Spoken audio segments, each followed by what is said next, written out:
చిన్న ప్రార్థన చేసుకుని మన వాక్యంలోనికి వెళదాం. దయచేసి తలందించండి. ప్రార్థన. పరలోకమందున మా తండ్రి, కొన్ని వారాలుగా ఎన్నో మూలాంశాలు తండ్రి చరిత్రలో నుండి వెలుగుదీస్తున్నాం. మా ముందులు మా పెద్దలు తండ్రి ఏదైతే మాట్లాడారో అనేక సంగతులు తండ్రి మేము తలపోస్తూ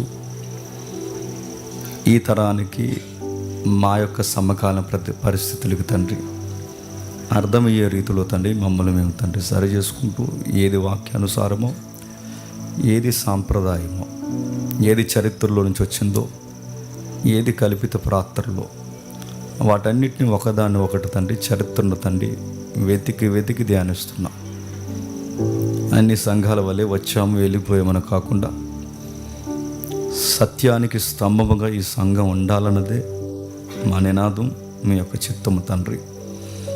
దాని గురించి ప్రయాసపడుతున్నాం తండ్రి. ఇక్కడ అధ్యక్ష చేస్తున్న సహోదరులు మొదలుకొని పాటలు పాడుతున్న సహోదరిమణులు సహోదరుల వరకు అందరూ తండ్రి నాణ్యమైన భక్తి కలిగిన వారుగా ఉండాలన్నదే ఈ సంఘం యొక్క తండ్రి తృష్ణ. ఆ విధముగా అనేకులను మీరు సిద్ధపరుస్తున్నందుకు మీకు స్తుతులు దేవా. తండ్రి వీరికి నాకును అర్థమయ్యే రీతిలో కొన్ని సంగతులు చరిత్రలో నుండి తండ్రి మా ముంగిటికి తీసుకుని వస్తారని కోరుతూ క్రీస్తు నామమున ఈ ప్రార్థన సమర్పిస్తున్నాం తండ్రి. ఆమె. ఎవరైనా దూరంగా ఉంటే దయచేసి లోపలికి వచ్చేయమని చెప్పండి. మన క్లాసులోకి వెళ్ళే ముందు లేదా మన హిస్టరీ క్లాసులోకి వెళ్ళే ముందు చిన్న ప్రకటన. ఇక సుమారు మనకు 2 వారాలు మాత్రం ఉంది నేషనల్ బైబిల్ సెమినార్కి. ఈ వారం కాక ఇంకా వచ్చే వారం అయిపోతే ఇంకా ఒక్క వారమే ఉంటుంది మనకి. దాని కొరకు ఎవరెవరు ఏ కమిట్మెంట్లు ఇవ్వాలో, ఎవరెవరు ఏ ప్రామిస్లు చేయాలో, ఎవరెవరు ఏ విధి విధానాలు ఏంటో మనం మొన్న 16వ తారీఖున గెట్ టుగెదర్లో నిర్ణయించుకున్నాం. బాధ్యత కలిగిన వరకు అందరూ వచ్చారు, బాధ్యత లేని వారు ఎగ్గొట్టారు. అది మీకు దేవునికి సంబంధించినది, అది మీరే దేవునికి లెక్క చెప్పుకోండి. ఇది మా పని కాదనుకుంటే అది మీ ఇంకిత జ్ఞానాన్ని వదిలేస్తున్నాను. బైబిల్ ఎలా ఉంది? అందరూ సొంత కార్యాలు చూసుకునే బ్యాచ్ ఒకరు ఉంటే క్రీస్తు కార్యాల కోసం చూసే తిమోతి లాంటి వారు అక్కడక్కడ ఉంటారట. ఆ తిమోతి జాబితాలో ఉన్నారో, తిరిగే జాబితాలో ఉన్నారో మీ విజ్ఞతకి నేను వదిలేస్తున్నాను. రెండవది, ఒకవేళ రాలేకపోయినా మీ పరిస్థితులు దేవుడు ఎరుక. ఈ నేషనల్ బైబిల్ సెమినార్ అనేది చాలా ఆర్థికపరమైన భారంతో కూడుకున్నది. ఇప్పటికే చాలామంది సహోదరులు సహకరిస్తున్నారు. ఇప్పటికే నాకు ఫోన్పే చేస్తున్నారు. ఆ నెంబర్కి ఇంకా ఎవరైనా చేయాలనుకుంటే మీకు టైం ఉంది. సుమారు జనవరి 10వ తారీఖు వరకు మీ అందరికీ ఆర్థికంగా సహకరించడానికి టైం ఉంది. లోపు మీరు ఆలోచించుకోండి. ఏదైనా సహకరించాలనుకుంటే మీ గతించిన వారం నేను చెప్పిన నెంబర్ మరలా మీకు చెప్తున్నా, ఒకసారి నోట్ చేసుకోండి. 7794021991 7794021991. ఈ నెంబర్కి మీరు ఎవరైనా అమౌంట్ పంపించాలనుకుంటే ఈ నెంబర్కి చేయండి. ఒకవేళ కింద 4 నెంబర్లు ఉన్నాయి. మా పాంప్లెట్ ఏదైతే మేము అనౌన్స్ చేసామో దాని మీద ఫస్ట్ నెంబర్ ఇదే అనౌన్స్ చేసింది ఉంటుంది నా పేరు మీద. రెండవది తమ్ముడిది ఉంటుంది, సురేష్ది.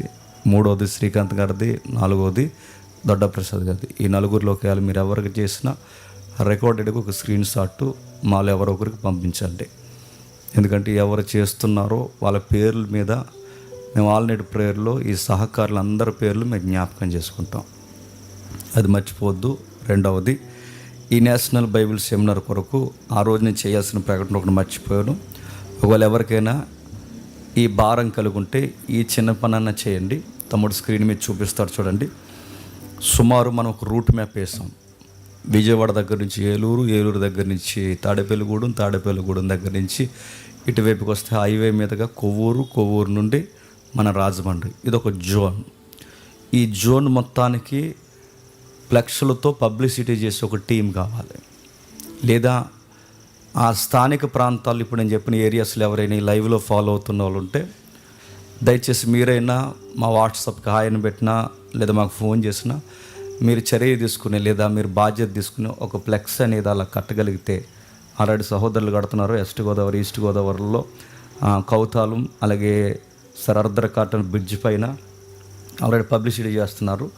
మీరు కూడా మీ ప్రాంతాల్లో అలా పబ్లిసిటీ మీరు చేయాలనుకుంటే మీరు ఏ సైజు ఫ్లెక్స్ కావాలో మమ్మల్ని కాంటాక్ట్ అవ్వండి. అది 8x6, 10x20, 20x10 లేదా ఇంకా రకరకాల సైజులు ఉంటాయి. ఆ సైజులు మీకు కావాలంటే మేము ఫార్వర్డ్ చేస్తాం. అలా ఏ ఏ ప్రాంతాల్లో ఉన్న తమ్ముళ్ళు ఈ వాక్యం సత్యం ఫాలో అవుతున్న వాళ్ళ బాధ్యతగా వాళ్ళ ఏరియాలో ఫ్లెక్స్లలో నిలబెడుతున్నారు. అది పబ్లిసిటీ అంటే ప్రజలు అడుగుతున్నారు, తెలుసుకుంటున్నారు. దానికొక మీరు సహకరించిన వారు అవుతారు. ఇంకేం రోజులు లేదు, గట్టిగా ఉంటే తిప్పి కొడితే 2 వారాలు ఉంది. ఈ 2 వారాల్లో బాధ్యత తీసుకోవాలంటే తీసుకోండి. ముఖ్యంగా ఈ రాజమండ్రి నానుకొని చాలా పబ్లిసిటీ చేయాల్సి ఉంది. దానికి సహకరించండి. దానికి చాలా ప్లాన్స్ ఉన్నాయి. నాకు మీటింగ్స్లో రామం లేకుండా దొరుకుతున్నాను. కొంతమంది ఇదే పని మీద ఉన్న కొంతమంది అన్నలు ఉన్నారు. వాళ్ళని మీరు కాంటాక్ట్ అవుతే ఖచ్చితంగా ఈ పనులన్నింటిలో మీరు కూడా పాలుబొంపులు పొందిన వారు అవుతారు. ఇక 3వది, ఇంతకు మించిన పెద్ద షెడ్ ఒకటి రేపు మనం రెడీ చేస్తున్నాం. నేషనల్ బైబిల్ సెమినార్కి సుమారు 150 అడుగులు పొడవు, 40 అడుగులు అంటే ఇది 40, ఇంకొక మనం అటు ఇటు కలిపితే సుమారు 60 అడుగులు ఎడల్పు. ఇంత పెద్ద వర్క్ అంటే 40 షెడ్ అయితే ఇంకా దాని పొడవు వస్తుంది. 60 నుంచి 70 అడుగులు ప్లానింగ్ చేసిన ఒక షెడ్ ఒక ఫామ్ చేయబోతున్నాం. ఈ షెడ్ వర్క్ అనేది కొంచెం మాస్ వర్క్. అది రేపు నుంచి దాన్ని స్టార్ట్ చేస్తున్నారు. దానికి కూడా సహకరించాలనుకుంటే రేపు మనకి ఎక్కడైతే సెమినార్ జరుగుద్దో ఆ గ్రౌండ్లో ఈ వర్క్ స్టార్ట్ అవుద్ది. రేపటి నుంచే సెమినార్ పనులు స్టార్ట్ అవుతున్నాయి. భోజనాలు అక్కడ ఉంటాయి, కార్యక్రమాలన్నీ అక్కడే జరుగుతాయి, వంట వార్పు కార్యక్రమాలన్నీ అక్కడే వండేవాళ్ళు ఉంటారు. సహకరించాలి. ఈ 2 వారాలు పని చేయాలనుకున్న వాళ్ళు మమ్మల్ని సంప్రదించండి. ఇవి ముఖ్యమైన ప్రకటనలు. ఇంకా దీని కూర్చిన లేదు, మేము ఇంకా పని చేయాలనుకుంటున్నాం, శారీరకంగా మేము కూడా జాయిన్ అవ్వి ఏదో ఒక సెక్షన్లో మేము జాయిన్ అవ్వాలనుకుంటున్నాం అనుకుంటే 10వ తారీఖు ఉదయం లేదా 10వ తారీఖు మధ్యాహ్నం కల్లా మీరు ఖచ్చితంగా అక్కడ ఉంటే ఏదో ఒక డిపార్ట్మెంట్లోకి ఏదో ఒక సెక్టార్లోనికి మిమ్మల్ని జాయిన్ చేసుకుంటాం. అది 10వ తారీఖు కల్లా మీరు రావాలి. ఇన్ని పనులు ఉన్నాయి, ఇంకా కొన్ని పనులు ఉన్నాయి. నెక్స్ట్ వీక్ కల్లా నేను మీకు అనౌన్స్ చేస్తాను. ఇది మనసును కేంద్రీకరించండి. ఇక ఆలస్యం చేయకుండా మన వాక్యంలోనికి వెళదాం. ఓకే, ఈ ఫ్యాన్ ఆఫ్ చేస్తారా తమ్ముడు? ఈ ఫ్యాన్. కొన్ని వారాలుగా మనం చరిత్ర ధ్యానిస్తున్నాం. దేనిని గురించి మనం ధ్యానిస్తున్నామంటే క్రిస్మస్ యొక్క మూలాలు. హెడ్లైన్ గుర్తుందో లేదో ఒకసారి నేను జ్ఞాపకం చేస్తాను. క్రిస్మస్ దాని యొక్క మూలాలు అంటే దాని మూలం ఎలా వచ్చింది, సాంప్రదాయాలు అంటే ట్రెడిషన్స్ ఎలా వచ్చాయి అన్నది మనం చూస్తున్నాం. అందులో మొదటి భాగంగా మనం చూసాం మదర్ అండ్ చైల్డ్ వర్షిప్ అనేది ఈ యొక్క ప్రపంచంలోనికి ఎలా వచ్చిందో, నిమ్రోద్ యొక్క చరిత్ర, సెమీరామిస్ యొక్క చరిత్ర చూసాం. ఆ చరిత్రను అలా కూలంకుషంగా మనం ఆలోచిస్తూనే లేదా మనకు అర్థమైన పరిధిలో మనం ఆలోచిస్తూనే రాను మనం ఎక్కడికి వచ్చామంటే లాస్ట్ వీక్ మనం క్యాలెండర్ అనేది ఎలా పుట్టిందో చూసాం. ఏదైతే చంద్రయాన క్యాలెండర్ ఉందో చంద్రయాన క్యాలెండర్ని బేస్ చేసుకుని గ్రెగేరియన్ క్యాలెండర్ ఎలా వచ్చిందో దీన్ని గతించిన వారం మనం చూసాం. అక్కడ ఆగాం. ఇక మిగిలిన ఆసక్తిని బట్టి ఇంక చెప్పాలా చెప్పకూడదనేది మీ గాలికి వదిలేశాను. కానీ చాలామంది చెప్పండి దాన్ని సంపూర్ణం చేయండి అని అడిగి అనేకులు నా వాట్సాప్ టెక్స్ట్ మెసేజ్ పెట్టారు. అలాగే చాలామంది అడిగారు కనుక ఇక దాన్ని ఈ రోజుతో ముగింపు పలకాలనుకుంటున్నాను. అందుకే ఇక 4వది మనం ముఖ్యంగా ఇప్పుడు ఈ ఆలోచనలో మనం వదిలేసింది ఏంటంటే కొన్ని సాంప్రదాయాలు వచ్చాయి క్రిస్మస్లోనికి. ఏమొచ్చే సాంప్రదాయాలు చాలా ఉన్నాయి. అవన్నీ నేను చెప్తే తెల్లారుతుంది. సుమారు 32 సాంప్రదాయాలు ఉన్నాయి. ఎన్ని? 32 సాంప్రదాయాలు. ఈ 32 సాంప్రదాయాల కొరకు నేను మాట్లాడను, కానీ 32 సాంప్రదాయాల్లో ముఖ్యమైన 3 మన ఇండియాలో కూడా వచ్చేసాయి. అంటే ఈ 32 సాంప్రదాయాలు మన ఇండియాలో ఉంటాయంటే ఇండియాలో ఉండవు, వెస్ట్రన్ కల్చర్లో ఎక్కువ ఉన్నాయి. అయితే ఈ 32 సాంప్రదాయాల్లో సుమారు 3 యాక్టివ్గా మన ఇండియాలో లేదా మన సనాతన ప్రాంతాల్లో మనకు కనబడతాయి. అందులో ఒకటి క్రిస్మస్ క్యారల్స్, 2వది శాంటాక్లాస్, 3వది క్రిస్మస్ ట్రీస్. ఈ 3 మనం చేస్తాం. అంటే మనం అంటే మన పరిసర ప్రాంతాల్లో మన చర్చిల్లో ఉన్న వాళ్ళు చేస్తుంటారు. అసలు వీటి గురించి ఏం తెలుసు మనకి? ఏమీ తెలీదు. మనం అనుకుంటే ఆల్రెడీ మాకు తెలుసులే క్రిస్మస్ తాత కోసం, నీ బొంద నీకేం తెలియదు.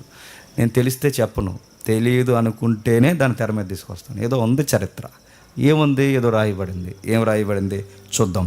అసలు లాస్ట్ వీక్ మనం క్యాలెండర్ కోసం చూస్తూ ఒక పాయింట్ మనం అలా రేట్ చేసి వదిలేస్తాం. ఆ పాయింట్ ఏంటంటే అసలు యేసుక్రీస్తు పుట్టుక గురించి ఎవరికి తెలుస్తుంది? ఎవరికి తెలిసే అవకాశం ఉంది? ఫస్ట్ సెంచరీలో ఉన్న వాళ్ళకి తెలిసే అవకాశం ఉంది. మొదటి శతాబ్దంలో ఉన్న వారికి తెలిసే అవకాశం ఉంది. ఆ మొదటి శతాబ్దంలో ఎవరు ఉన్నారు? ఎవరెవరో వద్దు, కానీ మొదటి శతాబ్దంలో ఉన్నవారు ఎవరంటే ఒకరు ఉంటారు లేదా ఇద్దరు ఉంటారు. ఒకటి మత్తయి గారికి తెలిసి ఉండాలి, లేదా రెండు లూకా గారికి తెలిసి ఉండాలి. మత్తయి గారికి ఎందుకు తెలిసి ఉండాలంటే మత్తయి గారు అత్యధిక సమకాలుడైన శిష్యుడు, అంటే కూడా తిరిగినవాడు. పైగా ఆయన కొంచెం లెక్కలు తెలుసు. ఎవరికి? మత్తయి గారికి. ఇంత తెలిసినట్టు తెలిసే అవకాశం ఉంది మత్తయి గారికి. ఇంత తెలిసినా ఆయన దాన్ని రికార్డ్ చేయలేదు. ఒకవేళ రికార్డే చేశాడు అనుకోండి, అది 25 రాదు. ఎందుకు రాదు చెప్పండి? ఇంత తిన్నారు కాబట్టి. ఇప్పుడు ఆయన రికార్డ్ చేయలేదు. బహుశా ఆయనకు తెలిసే అవకాశం ఉండొచ్చు, ఎందుకంటే వాళ్ళకి తెలుస్తాయి. ఎందుకంటే జీనియాలజీ మాట్లాడినోడు పుట్టుక మాట్లాడలేడా? ఇప్పుడు మొదటి అధ్యాయం ఏంటంటే మొత్తం వంశవృక్షమేగా మాట్లాడాడు. ఇంత వంశవృక్షం మాట్లాడినవాడు ఆయన పుట్టుకను గురించి మాట్లాడలేడా? ఖచ్చితంగా మాట్లాడగాడు. కానీ మరి ఎందుకో పరిశుద్ధాత్మ ప్రేరణో దేవుని చిత్తమో ఏంటో మనకు తెలియదు, కానీ దాన్ని మత్తయి గారు హైలైట్ చేయలేదు, రికార్డ్ చేయలేదు. ఒకవేళ పలానా డేట్ అని రికార్డ్ చేస్తే, పలానా తారీఖు అని రికార్డ్ చేస్తే ఆ తారీఖు అనేది 25 అవ్వకపోవచ్చు. ఎందుకు 25 అవ్వదంటే, ఒకవేళ ఫస్ట్ ఇయర్లో 25 అయినా, మొదటి సంవత్సరాలు 25 అయినా, లేదా తర్వాత ఇది 25 రాదు. ఎందుకు రాదంటే జూయిస్ ఫాలో అయిన క్యాలెండర్ ఏంటి? చంద్రయాన్ క్యాలెండర్. చంద్రయాన్ క్యాలెండర్ని మన గ్రెగేరియన్ అంటే సూర్యుడి క్యాలెండర్లోనికి ట్రాన్స్ఫార్మ్ చేస్తే, డేట్లు మారిస్తే ఖచ్చితంగా ప్రతి నెల లేదా ప్రతి సంవత్సరం డేట్ ఏమవుతుంది చెప్పండి? మారిపోతుంది. అది డిసెంబర్ 25 ఎలా వస్తుంది? ఒకవేళ మత్తయి గారు రికార్డ్ చేస్తారు, లేదా లూకా గారు రికార్డ్ చేస్తారు. ఎందుకంటే లూకా గారికి యేసుక్రీస్తు వరకు 30 సంవత్సరాలు గ్యాప్ ఉంది. ఎంత? 30 సంవత్సరాలు. అంటే బహుశా 30 సంవత్సరాలు ఏమిటంటే చాలా, ఆ రోజుల్లో ఆయనకి చాలా సుదీర్ఘమైన కాలమే, లేదా మన కాలంతో పోల్చుకుంటే కొంచెం దగ్గర కాలం. ఒకవేళ ఇద్దరూ రికార్డ్ చేసినంటే, మత్తయి గారు రికార్డ్ చేసినా, లూకా గారు రికార్డ్ చేసినా, ఈ రికార్డెడ్ డేట్ ఇచ్చిన అది డిసెంబర్ 25 కన్ఫర్మ్ చేయలేం. ఎందుకు కన్ఫర్మ్ చేయాలంటే ఏడాదికి ఏమవుద్ది? మారిపోద్ది. ఉదాహరణ మీరు చెప్తాను. గుడ్ ఫ్రైడే ఉంది. గుడ్ ఫ్రైడే మీరు గమనించండి, ఒక నెల ఏమో మార్చిలో వస్తుంది, మరో నెల ఏమో ఏప్రిల్లో వస్తుంది. ఎందుకు వస్తుంది? అది చంద్రయాన్ క్యాలెండర్ని బేస్ చేసుకున్నది కనుక. అందుకే ఎప్పుడు ఈ డేట్స్ అనేవి ఎందుకు కన్ఫర్మ్ అంటే, పాత క్యాలెండర్కి కొత్త క్యాలెండర్కి లింక్ అనేది 12 లేదా 13 లేదా 11 రోజులు తేడా ఉంది కనుక ఈ రోజులు మారిపోతాయి. అందుకే డేట్ కన్ఫర్మ్ కాదు. ఆయన పుట్టాడన్నది వాస్తవం, ఆయన వచ్చాడన్నది వాస్తవం. అందుకే నీసాన మాసాన్ని పోలుస్తారు, మార్చి నెలను పోలుస్తారు గుడ్ ఫ్రైడే అని, తర్వాత ఏమో అది ఏప్రిల్కి వచ్చేస్తుంది. అందుకే మనకి ఇది కాదు చరిత్ర. ఏదో ఉంది వీటిని కూర్చిన మనకి ఆయన పుట్టాడా పుట్టలేదన్నది మనకి వాదన కాదు, కానీ ఆయన పుట్టాడు, పక్కా జరిగింది, దాని కూర్చిన నమ్మకం మనకుంది. అయితే ఇప్పుడు మనం ఇవన్నీ ఆలోచిస్తూ అసలు ఈ ట్రెడిషన్స్ ఎన్నో ఉన్నాయి. చెట్టు వచ్చింది, తాత వచ్చాడు, ఇంకా క్యారల్స్ వచ్చాయి. ఇవన్నీ ఏంటివి? ఇవన్నీ చేయడం వాక్యానుసారం అయితే మనం చేద్దాం. ఇవన్నీ చేయడం వాక్యానుసారం కాకపోతే చేస్తున్న వాళ్ళకి కొంచెం అర్థమయ్యేలా మనమే చెప్పాలి. ఇప్పుడు చేస్తున్న వాళ్ళకి అర్థమయ్యేలా చెప్పాలంటే ముందు నీకు తెలియాలిగా లెక్క. లేదు నువ్వు చేయకూడదంటే నువ్వు ఎందుకు చేయట్లేదో కనీసం నువ్వు చెప్పాలిగా. లేదు ఒకవేళ వాళ్ళు చేస్తున్నది పర్లేదులే అయితే నువ్వెందుకు చేయట్లేదని అది కూడా లెక్కేగా. ఇవన్నీ తెలియాలంటే కాస్తంత మనం స్టడీ చేయాలా వద్దా? అందుకే అందరి వలే క్రిస్మస్ తాత, క్రిస్మస్ క్యారిల్స్ అని జస్ట్ అవుట్లైన్స్ మాట్లాడి వెళ్ళిపోద్దు, కానీ కాస్తంత చరిత్రని అలా టచ్ చేసి వద్దాం. ఏంటి దీని చరిత్ర ఏంటి, ఏం మాట్లాడుతుంది? ఒక ఉదాహరణ చెప్తాను వినండి. మీకు ఈ చరిత్ర మనం మాట్లాడుకున్నప్పుడల్లా కీలకమైన ఒక రాజుని మనం జ్ఞాపకం చేసుకోవాలి. ఎవరిని? రాజుని జ్ఞాపకం చేసుకోవాలి. ఎవరైనా? కాన్స్టాంటినోపుల్. ఈ రాజుని జ్ఞాపకం చేసుకుంటే ఆయన చూపిస్తాడు చూడండి. నేను కదా వస్తాడు, ఆగండి చూపిస్తాడు ఒకసారి. అదిగా ఆయనే కాన్స్టెంట్. ఆ రాజుని మీరు జ్ఞాపకం పెట్టుకోండి. ఈయన ఎప్పుడు వచ్చాడు క్రిస్టియానిటీలోనికి? చెప్పాలి. ఏదో జీకే బిట్లకి పక్కనే సైడ్ నుంచి ఆన్సర్ చెప్పినట్టు చెప్పాల్సి వస్తుంది మీకు. చెప్పండి. 3వ శతాబ్దంలో వచ్చాడు. ఎన్నో శతాబ్దంలో? 3వ శతాబ్దంలో. ఈయన 3వ శతాబ్దంలో క్రీస్తుని నమ్మేంత వరకు ఓసకోత జరిగింది. క్రైస్తవులు ఓసకోత.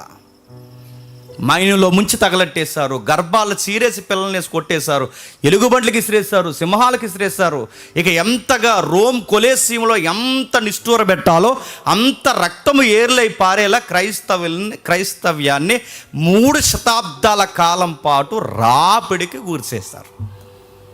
క్రీస్తు వెళ్ళిపోయింది మొదలుకొని తర్వాత అపోస్తుల పరిచర్య, తర్వాత పెద్దల పరిచర్య, 3వ శతాబ్దం పరిచర్య వరకు క్రైస్తవ్యం అనేది ఒక నీచమైనది, క్రైస్తవ్యం అనేది ఒక అర్హత లేని మతం, క్రైస్తవ్యం అనేది వాళ్ళ దృష్టిలో అసలు ఇది ఎన్నిక లేనిది, ఎలాంటి దాంట్లోకి వెళ్ళకూడదు.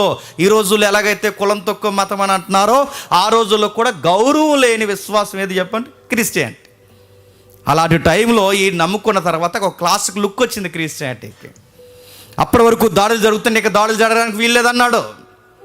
క్రైస్తవులకు భూములు ఇస్తా ఉన్నాడు, క్రైస్తవులకు పర్మిషన్ ఇస్తా ఉన్నాడు, క్రైస్తవులకు ఉద్యోగాలు ఇస్తా ఉన్నాడు, క్రైస్తవులకి నా ఆస్థానంలో నా రాజ్య దర్బార్లో ఉన్నతమైన పదవులు ఇస్తున్నాడు, గౌరవపదమైన పట్టాలు ఇచ్చేసరికి అప్పుడు ఎప్పుడైతే ఆయన రాజు అయ్యాడో, ఆయన ఎప్పుడైతే క్రీస్తుని నమ్ముకున్నాడో, క్రిస్టియానిటీని బట్టి మిగిలిన వరకు భయం స్టార్ట్ అయింది. అమ్మో వీళ్ళని ఏమన్నంటే ఇప్పుడు రాజు కూడా క్రైస్తవుడు సీరియస్ అవుతాను. ఇప్పుడు ఏం చేశాడు?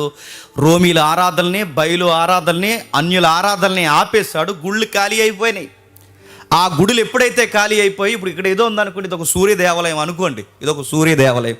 ఇప్పుడు సడన్గా రాజు యేసుప్రభు నమ్ముకున్న తర్వాత ఈ సూర్య దేవుడ ఆలయాన్ని ఆపేశాడు ఆరాధన చేయడం.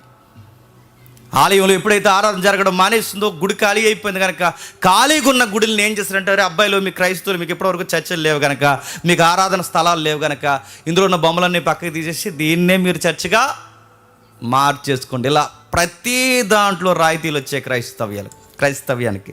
ఎప్పుడైతే రాయితీలు వచ్చాయో, క్రిస్టియానిటీకి రాయితీలు వచ్చిన తర్వాత జనాలు తండోపతండాలుగా క్రిస్టియానిటీలోకి వచ్చేసారు. ఒకరు కాదు, ఇద్దరు కాదు, అందరూ క్రైస్తవులు అయిపోవడం. ఎందుకంటే నొప్పి లేదు కదా, మరి ఇబ్బంది లేదు కదా, మరి ఏ నొప్పు లేనప్పుడు అందరూ క్రైస్తవులే కలిసి వస్తుంది. పైగా ఈయన ఏం చేశాడంటే, క్రీస్తుని నమ్ముకున్న వారికి పర్సంటేజ్ పెంచాడు, క్రీస్తుని నమ్ముకున్న వారికి కాస్త ఎంకరేజ్మెంట్ ఇచ్చాడు కనుక అందరు నమ్ముకున్నారు.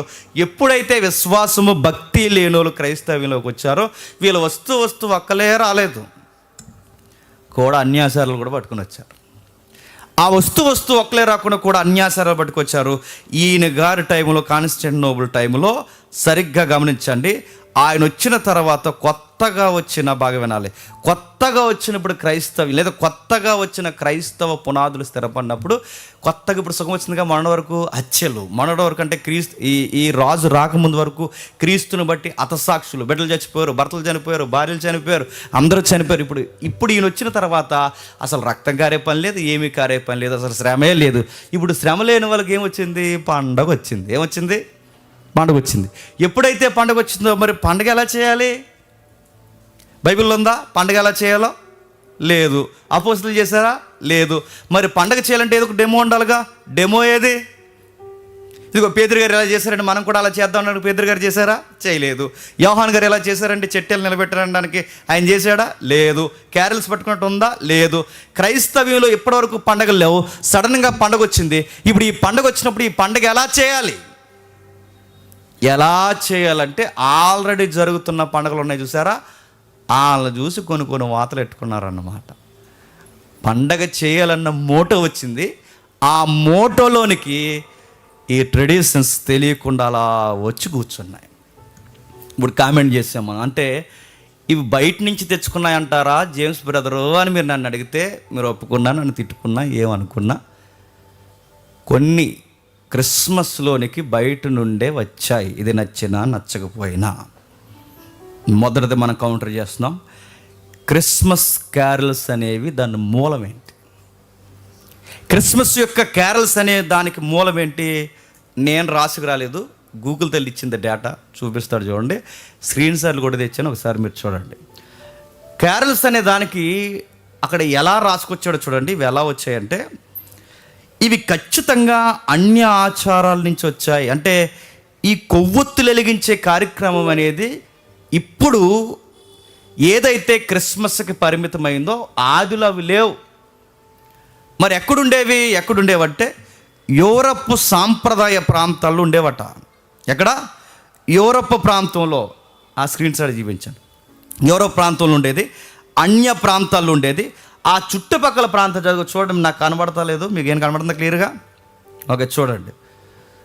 కనబడలేదు, వయసు అయిపోయింది అనుకోకండి. ఈ మధ్య తెల్లగా వెళ్ళిపోతుంది ఇలాగ, నాకు నిజంగానే అలా ఎవరో నడిచి వెళ్ళిపోతున్నట్టు ఉంటుంది. మరి నిద్ర లేక ఎట్లా తెలియదు, కానీ అస్తమాలు వెళ్ళిపోయినట్టు ఉంటుంది. అది దేవదూతగానే అనుకోకండి, నేనైతే అనుకోవట్లేదు. ఇక సైడ్ కొంచెం ఏదో తేడా వచ్చింది. సరే, ఏదేమైనా అది నాకు జూమ్ అయింది, కొంచెం కనబడుతుంది చూడండి. వేల సంవత్సరాల క్రితం ఐరోపా లేదా యూరప్ మొదటిసారిగా కోరల్స్ పాడారు. అంటే ఏదైతే క్యారల్స్ మనం అంటున్నామో ఇవి పాడారన్నమాట. అంటే దీనికి ఒక డెఫినేషన్ ఉంది. ఫ్రెంచ్లో దీన్ని ఏమంటారంటే, ఫ్రెంచ్ లాంగ్వేజ్లో దీన్ని కోరల్ అంటారు. కోరల్ అనే వర్డ్ నుంచి వచ్చిందే క్యారల్స్. అంటే ఏంటి దాని డెఫినేషన్ ఏంటి? చుట్టూ ఇలా గుమ్ముగుడుకొని, బాగా వినాలి, చుట్టూ ఇలా గుమ్ముగుడుకొని దగ్గర నిలబడి ఇలా చుట్టూ ఒక రౌండ్ కొడుతూ ఆ సాంప్రదాయమైన చేసే నృత్యము లేదా డ్యాన్స్ చేసే దాన్నే చెప్పండి క్యారల్స్ అంటారు. అది దాని అర్థం. చుట్టూ ఇలా రౌండ్ వేసి, అంటే ఇది ఎలా ఉంటుందండి మీకు అర్థం కావాలంటే, ఎలా ఉంటుందంటే తెలంగాణలో కొన్ని పండుగలు జరుగుతాయి. చెప్పండి, బతుకమ్మ, ఇంకో పండుగ చెప్పండి, ఏదోటి ఏ జరిగితే వాళ్ళ చుట్టూ సేమ్ బోనాలు. ఈ పండుగ సేమ్. అంటే మనకి ఇక్కడ వేరేలా ఉంటుంది. కాకపోతే ఈ ఐరోపా ఖండంలో సేమ్ ఎలాగే చేసేవారంటే చుట్టూ వాళ్ళ పరుగులు తీయడం, ఆ చుట్టూ సాంప్రదాయ నృత్యాలు వేయడం, ఈ వెలిగిస్తూ, అంటే ఈ దీపాలు వెలిగిస్తూ ఆ వెలుగులో వీళ్ళ నృత్యాలు చేయడమే క్యారల్స్ అంటారు. రాను అదిగో నేను రాసుకురాలేదండో, క్రిస్మస్ కారల్ అనేది క్రిస్మస్ థీమ్తో పాటు, అది తెలుగు తర్జుమా అలాగ ఏడిసిందండి, ఎందుకంటే తర్జుమా అది. ఆ శ్లోకం, ఆ సాంప్రదాయం క్రిస్మస్ హాలిడే సీజన్లో పాడతారట. అంటే ఎలా వచ్చింది ఇది ఐరోపా మొదటిసారిగా పాడిందట, అక్కడి నుంచి వచ్చిందట. ఈ కారల్స్ ఏదైతే ఉందో ఇది మన మూలం కాదట. ఇది ఎప్పుడట? శీతాకాలపు ఆ మధ్యస్థం, అంటే దీన్ని మిడ్ అంటారు. దీన్ని డిసెంబర్ మిడ్ ఏరియా, అంటే డిసెంబర్ 22 నుండి కొన్ని ఉంటాయండి. ఎపిఫానియా కొన్ని ఉన్నాయి, 32 పాయింట్స్ చెప్పానుగా, అది ఉంటాయని చెప్పాను కదా సాంప్రదాయాలు. అందులో ఒక మిడ్ ఏరియా నుంచి, అంటే సుమారు డిసెంబర్ 22 నుంచి మధ్య నుంచి, శీతాకాలం మధ్యలో నుంచి స్టార్ట్ అవుద్ది. ఏం చేస్తారంటే అన్యమత పాటలు, ప్రజలు రాత్రులు నృత్యాలు చుట్టూ నృత్యం చేస్తారు. కోరల్ అనే పదం పాత ఫ్రెంచ్ పదం నుంచి వచ్చింది. అక్కడి నుంచి వచ్చిందే దీని అర్థం. అంటే గానంతో కూడిన ప్రసిద్ధి సర్కిల్, అంటే అదే రౌండ్గా తిరిగి చేసే డ్యాన్స్నే చెప్పండి క్యారల్స్ అంటారు. ఇది ఎక్కడి నుంచి వచ్చిందండి? యూరప్ నుంచి వచ్చింది, ఐరోపా ప్రాంతాల నుంచి వచ్చిందంటే ఇది మనది కాదా? చెప్పండి, ఇది మనది కాదు. ఎందుకంటే ఇప్పుడు యేసుప్రభుకి పండగ చేయాలనుకున్నాం. యేసుప్రభుకి ఈ విధమైన పండగ చేసినట్టు బైబిల్లో దాఖలాలు ఉన్నాయా? లేవు. కాన్స్టాంటినోపుల్ ఎప్పుడైతే వచ్చాడో, వచ్చిన తర్వాత కొత్తగా పండగలు చేసుకోవాలన్న ఆలోచనలకు వచ్చింది కనుక ఇప్పుడు ఎలా చేసుకోవాలి, దీన్ని ఎలా చేసుకోవాలనుకున్నప్పుడు చుట్టూ అప్పటికి చేస్తున్నారు. ఆ చేస్తున్న వాటిని మెల్లగా దీన్ని అడాప్ట్ చేసుకున్నారన్నమాట. కొన్ని పర్లేదు అన్నట్టు దాన్ని అలా తీసుకుని వచ్చారు. ఇది క్యారల్స్ అనే దానికి మూలం. అందుకే చూడండి, ఆ రోజు ఎలాగైతే డ్యాన్సులు చేస్తున్నారో ఈరోజు కూడా చెప్పండి అవి పట్టుకుని డ్యాన్సులు చేస్తున్నారు. అవి పట్టుకుని ఆ రోజులు ఎలా తిరిగారంటే ఈదుల్లోకి తిరిగారు, అక్కడ తిరిగారు, ఇక్కడ తిరిగారు. అలా తిరుగుతున్న అలవాట్లు ఇప్పుడు కూడా మన వాళ్ళకి వచ్చాయి. ఒప్పుకోకపోయిన ఇది అన్యాచారం. అంటే ప్రారంభం ఇది మన ఆచారం కాదు, అన్యాచారం. కాకపోతే దీన్ని బై గాడ్ గ్రేస్ అనకూడదు. కానీ రాను ఇవి ఎంత పేటెంట్ హక్కు తీసుకున్నట్టు మారిపోయినాయి. అంటే అసలు క్యారల్స్ అంటేనే క్రిస్మస్కి సంబంధించివి అన్నట్టుగా అడాప్ట్ చేసుకున్నాం. అంటే ఇప్పుడు క్యారల్స్ అనగానే టక్కమని సొసైటీకి ఎవరు గుర్తొస్తారు చెప్పండి? క్రిస్టియన్స్ అనుకుంటాం. కానీ హిస్టరీ అలా చెప్పట్లేదు. నిజానికి ఇది మంద కాదు. కానీ రాను ఇంక ఈ భూప్రపంచం మీద ఎవరు ఇవి చేయట్లేదు. మెజారిటీ ఎవరు చేస్తున్నారంటే చెప్పాలి క్రిస్టియన్ చేస్తున్నారు. అందుకే క్యారల్స్ అనేది క్రిస్మస్ అనే దానికి ఏదో పేటెంట్ హక్కు ఇచ్చినట్టు అలా ఉండిపోయింది. ఇప్పుడు ఆచారాలు సాంప్రదాయాలు ఎలా వస్తాయంటే ఎవరో వస్తారు, దేశాల నుంచో రాష్ట్రాల నుంచో, ఏదో ఒక వ్యక్తో ఏదో ఒక మంచి ఉద్దేశంతో తీసుకొస్తారు. ఇది పర్లేదు, దీన్ని ఇక్కడ కూడా మనం పాటించవచ్చు అని ఎవరో ఒకరు దాన్ని ప్రవేశపెడతారు. అది రాను మహావృక్షమే కూర్చుంటుంది. అలా వస్తాయి ట్రెడిషనల్ ఏవైతే ఉన్నావో ఈ సనాతన సాంప్రదాయాలు అనేవి అలా వస్తుంటాయి అన్నమాట. ఇక రెండవది తర్వాత మనం చూడాల్సింది రెండవది ఉంది. మరో మాట చూడండి. ఇంక మొదటిది క్రిస్మస్ క్యారల్స్, రెండవది తాతయ్య. ఎవరు? శాంటాక్లాస్. నా శాంటాక్లాస్ అంటే ఎవరండి శాంటాక్లాస్ అంటే? కొంచెం హిస్టరీ తెలియాలి, కొంచెం చరిత్ర తెలియాలి. కొంచెం చరిత్ర చెప్తాను, జాగ్రత్తగా వినండి. మరొక ఇమేజ్ ఉంటుంది, దాన్ని అలా ఉంచండి. ఈయన వేరు తెలుసు కదా. శాంటాక్లాస్ అంటే ఇద్దరు ఎవరు చెప్పండి? శాంటాక్లాస్ అంటే ఎవరు? కలర్ చెప్పండి పోనీ. అది శాంటాక్లాస్ అంటే ఎవరు? కలర్. ఇప్పుడు ప్రశ్న అడుగుతున్నాను, నిజంగా శాంటాక్లాస్ అనే వ్యక్తి పుట్టాడా? తెల్ల మనకి. ఆయన చూసి మనం మురిసిపోతాం, మనం చూసి ఆయన మురిసిపోతాడు. నిజంగా శాంటాక్లాస్ అన్న ఆయన పుట్టాడా? అదే డ్రెస్తో అలా పుట్టాడా? అసలు అడుగుతున్నాను. ఆ డ్రెస్ కోడ్ అలా ఉండాలి, ఆ గ్లౌజులు అలా ఉండాలి, ఆ ట్రిమ్ అలా ఉండాలి, ఆ వయసు ఉండాలి, తాతయ్య అనే ఇది ఎలా వచ్చింది? ఆ ట్రెడిషన్ ఎలా వచ్చింది? దీన్ని ఎవరో తెచ్చారు. అసలు పుట్టాడా? డౌటు. పుట్టలేదా? డౌటు. పుట్టలేదని అంటామా? డౌటు. పుట్టాడని అంటామా? డౌటు. ఆ డ్రెస్ ఏంటి? తాతయ్య ఎలా అయ్యాడు? తెలదు మనకి. అయిపోయాడు. చరిత్ర. అందుకే అంటున్నాను, విందాం ఏం జరిగింది దీని గురించి. అంటే అటేపు ఒక ఆయన ఉన్నాడు చూడండి, మరొక ఆయనే సాయింట్. బాగా వినాలి. సాయింట్ ఆయన కూర్చుని మాట్లాడుతున్నాను చూడండి. సాయింట్ నికోలస్ అంటారు ఆయన్ని. ఎవరు? సాయింట్ నికోలస్. ఈయన కూర్చి మాట్లాడాలి. ఈ సాయింట్ నికోలస్ కోసం మనం ఎందుకు మాట్లాడాలంటే, ఈ శాంటాక్లాస్ అన్న ఆయన అర్థం కావాలంటే సాయింట్ నికోలస్ అనే ఆయన మనకు అర్థం కావాలి. ఎవరు? సాయింట్ నికోలస్ అనే ఆయన అర్థం కావాలి. దానికి ఈయనకి సంబంధం ఏంటండి? ఈయనకి సంబంధం ఏంటంటే, సాయింట్ నికోలస్ అనే ఆయన 270 లేదా 343 ఏడి అంటే తెలుసు కదా, మనం క్యాలెండర్లో మాట్లాడుకున్నాం. మళ్ళీ చెప్పండి, లేదంటే క్యాలెండర్ చెప్తాను మళ్ళీ. అర్థమైందిగా? ఏడి. బీసీకి ఏడికి మనకి ఎబ్రివేషన్ తెలుసు మనకి. ఓకే, ఆఫ్టర్ డెత్ అంటారు. కాదు మనం తెలుసుకున్నాం. అయితే ఓకే, 270 343 అంటే సాయింట్ నికోలస్ అన్న ఆయన 2-3 శతాబ్దాల్లో పుట్టాడు. ఆయన ఇమేజ్ అలా ఉంచు తమ్ముడు. 2-3 శతాబ్దాలు అంటే సాయింట్ నికోలస్ శాంటాక్లాస్ అయ్యాడా? కాదు. సాయింట్ నికోలస్ శాంటాక్లాస్కి సంబంధం చాలా మందికి తెలియదు. ఎందుకంటే యూట్యూబ్లో తగడమ్మా అని తయారైపోతారు, ఆయన్ని కంపేర్ చేసి మాట్లాడతారు. కాదు, హిస్టరీ అలా చెప్పట్లేదు. హిస్టరీలో ఆ బేస్ లేదు. శాంటాక్లాస్ ఆయన గూర్చి ఆయన పుట్టినట్టు ఎక్కడ రికార్డెడ్ డాక్యుమెంట్స్ లేవు. మరి సాయింట్ నికోలస్కి శాంటాక్లాస్ సంబంధం ఏంటి? కొంచెం ఇంటర్నల్ లింక్ ఉంది. అంటే ఒక మోడలింగ్ జరిగింది, దాన్ని అడాప్ట్ చేసుకున్నారు కనుక ఆ హిస్టరీ మనకు తెలియాలి. ఏంటి? సాయింట్ నికోలస్ అన్న ఆయన మీద చాలా స్టోరీస్ కదా హిస్టరీ ఉంది.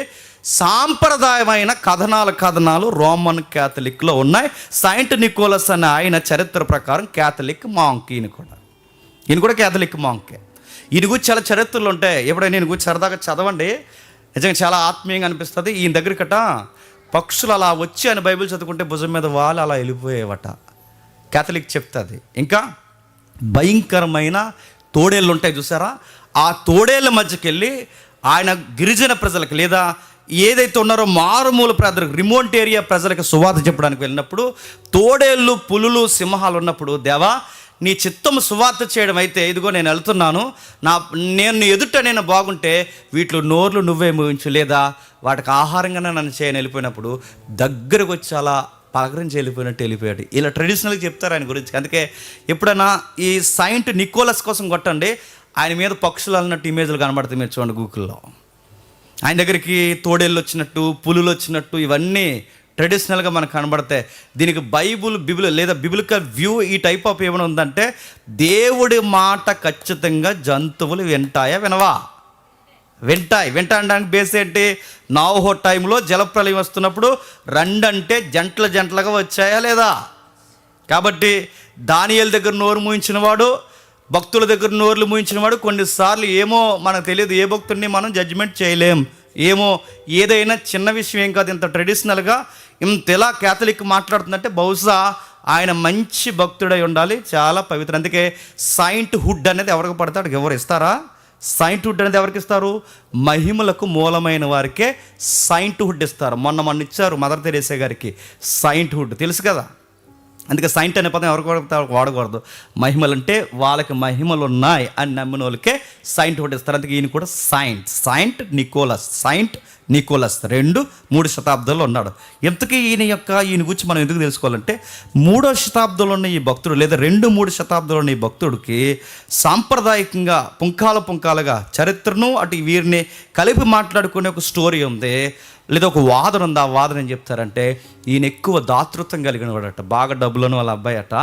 తర్వాత ఈయన ఏం చేశాడంటే యేసుప్రభు నమ్ముకున్న తర్వాత మాంకుగా మారిపోయిన తర్వాత తన ఆస్తులు దేవునికి అంకితం చేయాలని పేద ప్రజలకి, చిన్న పిల్లలకి అందరికీ ఖర్చు చేయడం మొదలుపెట్టేవాడట. ఒకరోజు ఒక ఆయనకి 3 ఆడపిల్లలు ఉంటే ఆ టైంలో వాళ్ళ పిల్లలకు పెళ్ళి చేయడం అనేది ఆయనకి తలక మించిన భారం అయిపోయినప్పుడు, చాలా ఇబ్బంది అయిపోయినప్పుడు ఆయనకి తెలియకుండా ఆయన రోజు నీళ్లు పోసే చెట్టుకి, బాగా వినాలి, రోజు నీళ్లు పోసే చెట్టు దగ్గరికి ఎవరైతే ఉన్నారో సెయింట్ నికోలస్, ఎవ్వరు కనబడకుండా ఆయన 3 పిల్లల కొరకు, అంటే ఆ 3 పిల్లలకి ఎలాగూ పెళ్లి చేయలేని భారభర్తంగా ఆయన బాధపడుతున్నప్పుడు ఎవ్వరికి చేయకుండా నికోలస్ వెళ్ళి రాత్రి టైం వెళ్ళి ఆ మొక్క మొదలన కావలసినంత డబ్బు పడేసి వెళ్ళిపోయాడట. ఇది ఎందులోనో చూసామని అనకుండా వాళ్ళ కాఫీ కొట్టారు. ఇది మళ్ళీ చెప్తున్నాను, వాళ్ళ కాఫీ కొట్టారు. ఇది మన స్ట్రే, మళ్ళీ చెప్తున్నాను నేను. ఆ మొదలన ఆయన డబ్బులు పడేసి వెళ్ళిపోయాడట. ఆ డబ్బులు పడేసి వెళ్తుంటే ఎలా వస్తున్నాయి డబ్బులు, ఆ పిల్లల యజమానికి లేదా తండ్రికి అర్థమయ్యేది కాదు.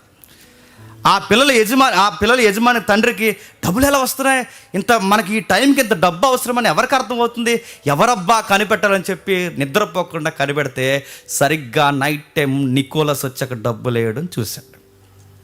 వెంటనే పట్టుకున్నాడు. అయ్యా, నువ్వా మాకు ధర్మం చేస్తున్నది, ఎంత దాతృత్వం అయ్యా, నీలాంటి వాడు మా మధ్య సేవ చేయడం మాకు ఎంత ధన్యత అంటే, అయ్యా పెద్ద ఆయన నీకు దండం పెడుతున్నాను, దయచేసి ఈ విషయం ఎవ్వరికి చెప్పొద్దు అని చాలా బతిమాలుకున్నాడు.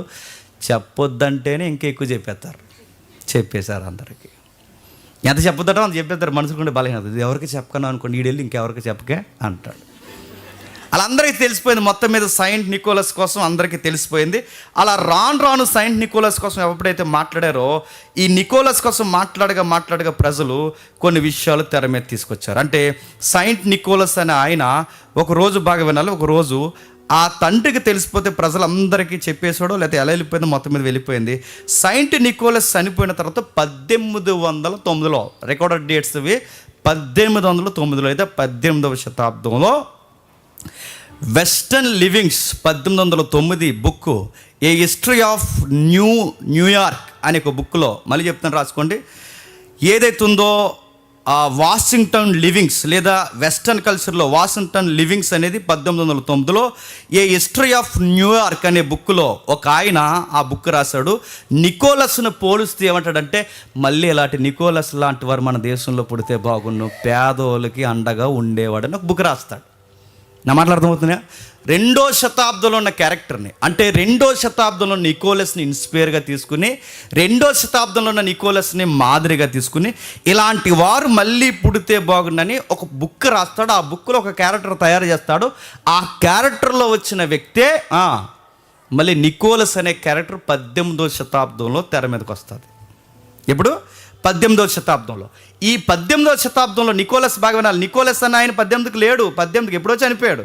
ఈ 18వ శతాబ్దంలో ఇన్స్పైర్ అయ్యి రాసుకున్నారు. ఇప్పుడు మనం ఉన్నామండి, క్రైస్తవ చరిత్ర మనం మాట్లాడుకున్నప్పుడు బర్నబా లాంటి వాళ్ళు మళ్ళీ ఉంటే బాగుండు అనుకుంటామా?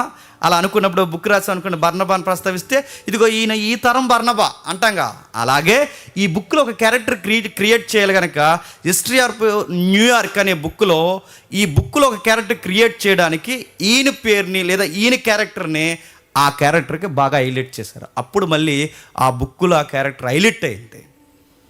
మళ్ళీ నికోలస్ లాంటి వాళ్ళు వస్తే బాగుండు, దేశం బాగుండు, పేదోళ్ళు అండగా ఉండు అన్నప్పుడు ఈ నికోలస్ అనే క్యారెక్టర్ ఈ బుక్లో క్యారెక్టర్ హైలైట్ అయిపోయింది కనుక తర్వాత మరొక ఆయన వచ్చాడు. ఆయన పేరు క్లెమెంట్ కర్క్ మోర్ అనే ఆయన నికోలస్ అనే ఆయన మీద పద్యం రాశాడు. ఇది ఎప్పుడు రాశాడు? 1822లో రాశాడు. మళ్ళీ చెప్తున్నాను, క్లెమెంట్ కర్క్ మోర్ అనే ఆయన 1822లో ఒక పద్యం రాశాడు. ఎవరి మీద? నికోలస్. ఇప్పుడు ఏ నికోలస్? ఈ బుక్లో రాసిన నికోలస్ కొరకు, అలాగే 2వ శతాబ్దం నికోలస్ కొరకు ఒక పొయిటిక్గా ఒక ట్యూన్లో ఒకటి రాశాడన్న, ఒక పద్యం రాశాడు. ఆ పద్యంలో ఎలాగేమంటాడంటే, ఆ పద్యంలో ఒకే ఒక లైన్ నేను చెప్తాను. ఆ పద్యంలో ఏమంటాడంటే, మళ్ళీ వచ్చాడు, మళ్ళీ ఆదరిస్తాడు, ఈసారి వచ్చేటప్పుడు పెద్ద బ్యాగ్ పట్టుకొని, చాలా బొమ్మలు పట్టుకొని, చాక్లెట్లు పట్టుకొని, ఆదరణ ఇవ్వడానికి ఇబ్బందులు ఉన్నవారికి అనేక వస్తువులు పట్టుకుని నికోలస్ రాబోతున్నాడని ఒక పద్యం పొగుడుతూ రాస్తారు. అలా వచ్చింది సంచి. నాకు అర్థమవుతుందా? అంటే పద్యంలో సంచి అలా వచ్చిందనమాట. అంటే అలా వచ్చిన తర్వాత ఇప్పుడు క్యారెక్టర్ హైలైట్ అయింది 18వ శతాబ్దంలో, క్యారెక్టర్ హైలైట్ అయింది. ఇప్పుడు పద్యం హైలైట్ అయింది. ఎప్పుడైతే ఇవి హైలైట్ అవుతున్నాయో కార్టూన్స్ గీసే వాళ్ళు ఎక్కువైపోతారు, తెలుసు కదా. ఈ కార్టూన్స్ గీయడానికి అసలు ఎలా పెడదాం, పెద్ద బ్యాగ్, పెద్ద ఆయన, అందరిని ఆదరించడానికి ఎలా చూద్దాం, అసలు ఎలాగా ఊహిస్తే బాగుంటుందని ఒక కార్టూన్ ఇమేజ్ గీస్తారు.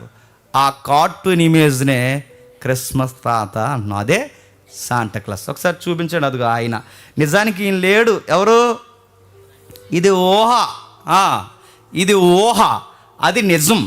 ఆ నిజమైన ఆయన క్యారెక్టర్ మైండ్లో పెట్టుకుని ఈ పద్యంలో మాట్లాడు కదా, పద్యంలో పెద్ద బ్యాగు, పెద్ద సొక్కో, మనకు బొమ్మలు తెస్తున్నాడు, చాక్లెట్లు తెస్తున్నారు, అందుకే చాక్లెట్లు చల్లుతారు, బొమ్మలు తెస్తారు.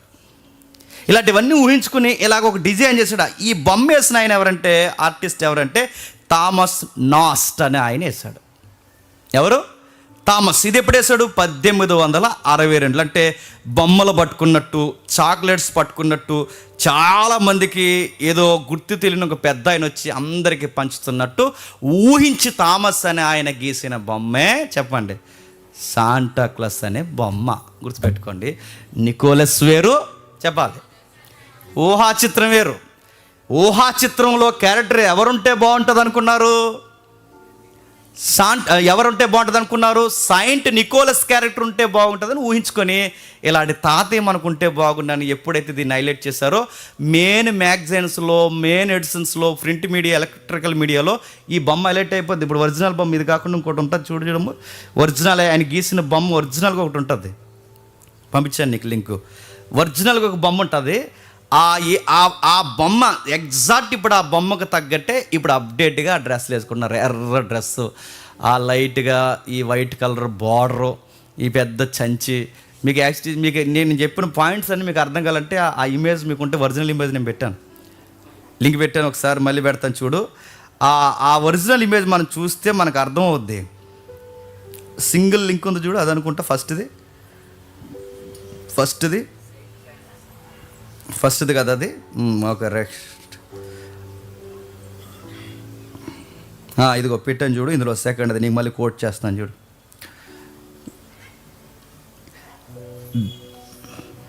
ఇది చూడండి. ఆ ఇమేజ్ని బట్టి శాంటాక్లాస్ అన్న ఆయన వచ్చాడు. అంటే ఆయన గీసిన బొమ్మ అది ఎగ్జాక్ట్, ఆయన ఎవరైతే గీసాడో అదే గీసిన బొమ్మ. అలా వచ్చాడు తాతయ్య మన దగ్గరికి. ఇప్పుడు చెప్పండి, బొమ్మలు పంచడం, చాక్లెట్లు పంచడం, అందరికీ చిన్న చిన్నవన్నీ ఇవ్వడం, ఇవి ఆనవాయితీగా బాగుంది అంటే ఇలాంటి క్యారెక్టర్ ఒకటి ఉంటే బాగుంటుందని క్రిస్మస్ అనే ఈ ఫెస్టివల్లోనికి బుక్కుల్లో ఉన్న క్యారెక్టరు, చరిత్రలో ఉన్న క్యారెక్టరు, ఊహించిన ఆ ఊహా చిత్రం నిజంగానే కొరకు కొంతమందికి వేషాలు వేసి, ఆ వేషాలు వేసిన వారిని వెస్టర్న్ కల్చర్ చర్చిల్లోనికి సరదాగా తీసుకొచ్చారన్నమాట. అలా తీసుకొచ్చిన అలవాటు అమెరికాలో స్టార్ట్ అయితే ఆ అలవాటు ఇప్పుడు అందరికీ వచ్చింది. అది చూడండి, అది ఒరిజినల్ బొమ్మ, అది గీసింది థామస్ గీసిన బొమ్మ, చూసారా? ఎగ్జాక్ట్ అదే ఒరిజినల్ బొమ్మ. 1862లో గీసిన ఒరిజినల్ బొమ్మ అది. అదిగో పక్కన చిన్న టాయ్, ఆ పక్కన మళ్ళీ చాక్లెట్స్, ఆ పక్కన ఏదో ఉన్నాయి, ఇంకా నాకు తెలియట్లేదు, అవన్నీ కనబడుతున్నాయి చూడండి. అలా ఊహించి గీశారనమాట ఆ బొమ్మనే. రాను ఏమైపోయారంటే తాతయ్య అందరికీ చాక్లెట్లు పెంచితే ఏదో బాగుంది క్యారెక్టర్, సరదాగా పిల్లలు కూడా ముచ్చటపడతారని చెప్పి చర్చిల్లోకి దాన్ని తీసుకొచ్చారు, అందరికీ ఇలా పంచుతున్నట్టు చేయనట్టు. నిజానికి అందరికీ మోటో క్యారెక్టర్ ఎవరిదంటే నికోలస్ క్యారెక్టర్. నా మాట్లాడకపోతే నికోలస్ క్యారెక్టర్. ఆ నికోలస్ క్యారెక్టర్ని ఆత్మీయంగా అంటే ప్రేమించారు కనుక, ఆత్మీయంగా ప్రేమించారు. ఎలాంటి దాతృత్వం కలిగిన క్రైస్తవులు మనకు ఉండాలని అనుకున్నారు కనుక ఈ క్యారెక్టర్ని తెర మీద తీసుకొచ్చినప్పుడు సరదాగా చర్చిలో తీసుకొచ్చారు. ఆ సరదా ఇప్పుడు కాస్త మితిమీరిపోయింది. ఇదే క్రిస్మస్ తాత లేదా శాంటాక్లాస్ వేషం ధరించుకొని, ఈ మాట నేను ఓపెన్గా అంటున్నాను, సినిమా సాంగ్స్ ట్యూన్స్ పెట్టుకొని అన్యజనుల మధ్యకు పోయి వాళ్ళని రేపుతూ, వాళ్ళ మీద ఎటకారాలు చేస్తూ, ఇదే వేషంలో ఉండి పిచ్చి డ్యాన్సులు వేస్తూ, వాళ్ళ సంబరాల ముందు, వాళ్ళ బొమ్మల ముందు డ్యాన్సులు ఎలా వేస్తారో ఇదే శాంటాక్లాస్ పేరు అడ్డు పెట్టుకుని, ఈ ఊహా చిత్రాన్ని అడ్డు పెట్టుకుని ఈరోజు క్రిస్మస్ పేరు మీద ఈ కోతి చర్యలు చేస్తున్న వీళ్ళందరిని అంటానండి, ఖచ్చితంగా వీళ్ళ నరకానికి పాత్రులండి. ఎందుకంటే నికోలస్ అన్న ఆయనకు ఒక దాతృత్వం కలిగిన వాడు, శాంటాక్లాస్ అనేది ఒక ఊహా చిత్రం. పెద్దలు అనేది చిన్నపిల్లల కొరకు తెచ్చిన ఒక చక్కటి ఒక పాత్ర మాత్రమే. అది జస్ట్ ఎంటర్టైన్మెంట్కి మాత్రమే. పిల్లలకి ఇదిగో ఇలా పంచాలి, అందరికీ నేర్పించడానికి, ఒక అలాంటి పాఠాలు నేర్పించడానికి తీసుకొచ్చిన ఒక ఉత్తమమైన ఊహా చిత్రం. అలాంటి దాన్ని ఈరోజు చెత్త సాంగ్స్ పెట్టుకుని ఎగురుతూ కింద మీద పడి అసభ్యకరమైన నృత్యాలు వేస్తూ ఇవన్నీ చూస్తుంటే అనిపిస్తుంది, ఎవరు వీళ్ళందరూ ఎక్కడి నుంచి వచ్చారో అనిపిస్తుంది. అంటే వీళ్ళకి హిస్టరీ తెలియదు, బేసిక్స్ తెలియదు, బైబుల్ తెలియదు, ఏమీ తెలియదు, క్రిస్మస్ అంటే ఏంటో తెలియదు, బాధ్యత తెలియదు, ఏమీ తెలియదు. వీళ్ళకి ఏం తెలుసు అంటే ఎకిలి ఎదవలందరినీ మళ్ళీ చెప్తున్నాను, ఎకిలి ఎదవలందరూ, పనికి మాలిన సన్నాసిగాళ్ళందరూ ఇలాంటి డ్రెస్ ఒకటి వేసుకుని ఈ కోతి చర్యలు చేస్తుంటే అదో పెద్ద ఎంటర్టైన్మెంట్, ఇది ఒక క్రిస్మస్ సింహనం అనుకుంటున్నాం. అగ్గెటెళ్ళండి ఇలాంటి వాళ్ళందరికీ నన్ను అడిగితే. ఎగిరి చర్యలు చర్చా లేకపోతే సంత? ఇది ఎకిలి చర్యలు చేయడానికి సంత చర్చా? అరే నికోలస్కి ఒక క్యారెక్టర్ ఉంది, ఆ నికోలస్ ఇన్స్పైర్ అయిన బుక్లో ఒక క్యారెక్టర్ ఉంది, ఆ బుక్లోంచి ఇన్స్పైర్ అయిన కార్టూన్ వేసిన వ్యక్తికి ఒక క్యారెక్టర్ ఉంది. వీళ్ళందరూ కలిసి ఒక దాతృత్వమైన ఒక క్యారెక్టర్ హైలైట్ చేశారు. నువ్వు లింగులింగమైన ఆశ సాకెట్లు వేసుకుని ఎవరిని అడవాడు చేద్దామనరా అని అడుగుతున్నాను నేను.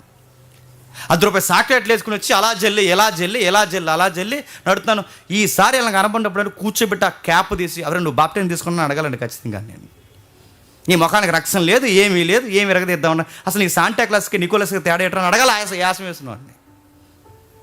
యాసాలు ఎక్కువైపోయాయి, దరిద్రాలు ఎక్కువైపోయాయి, ఇవన్నీ వచ్చేసాయి. రాను రాను భయంకరమైన పరిస్థితులను తీసుకొచ్చేసారు.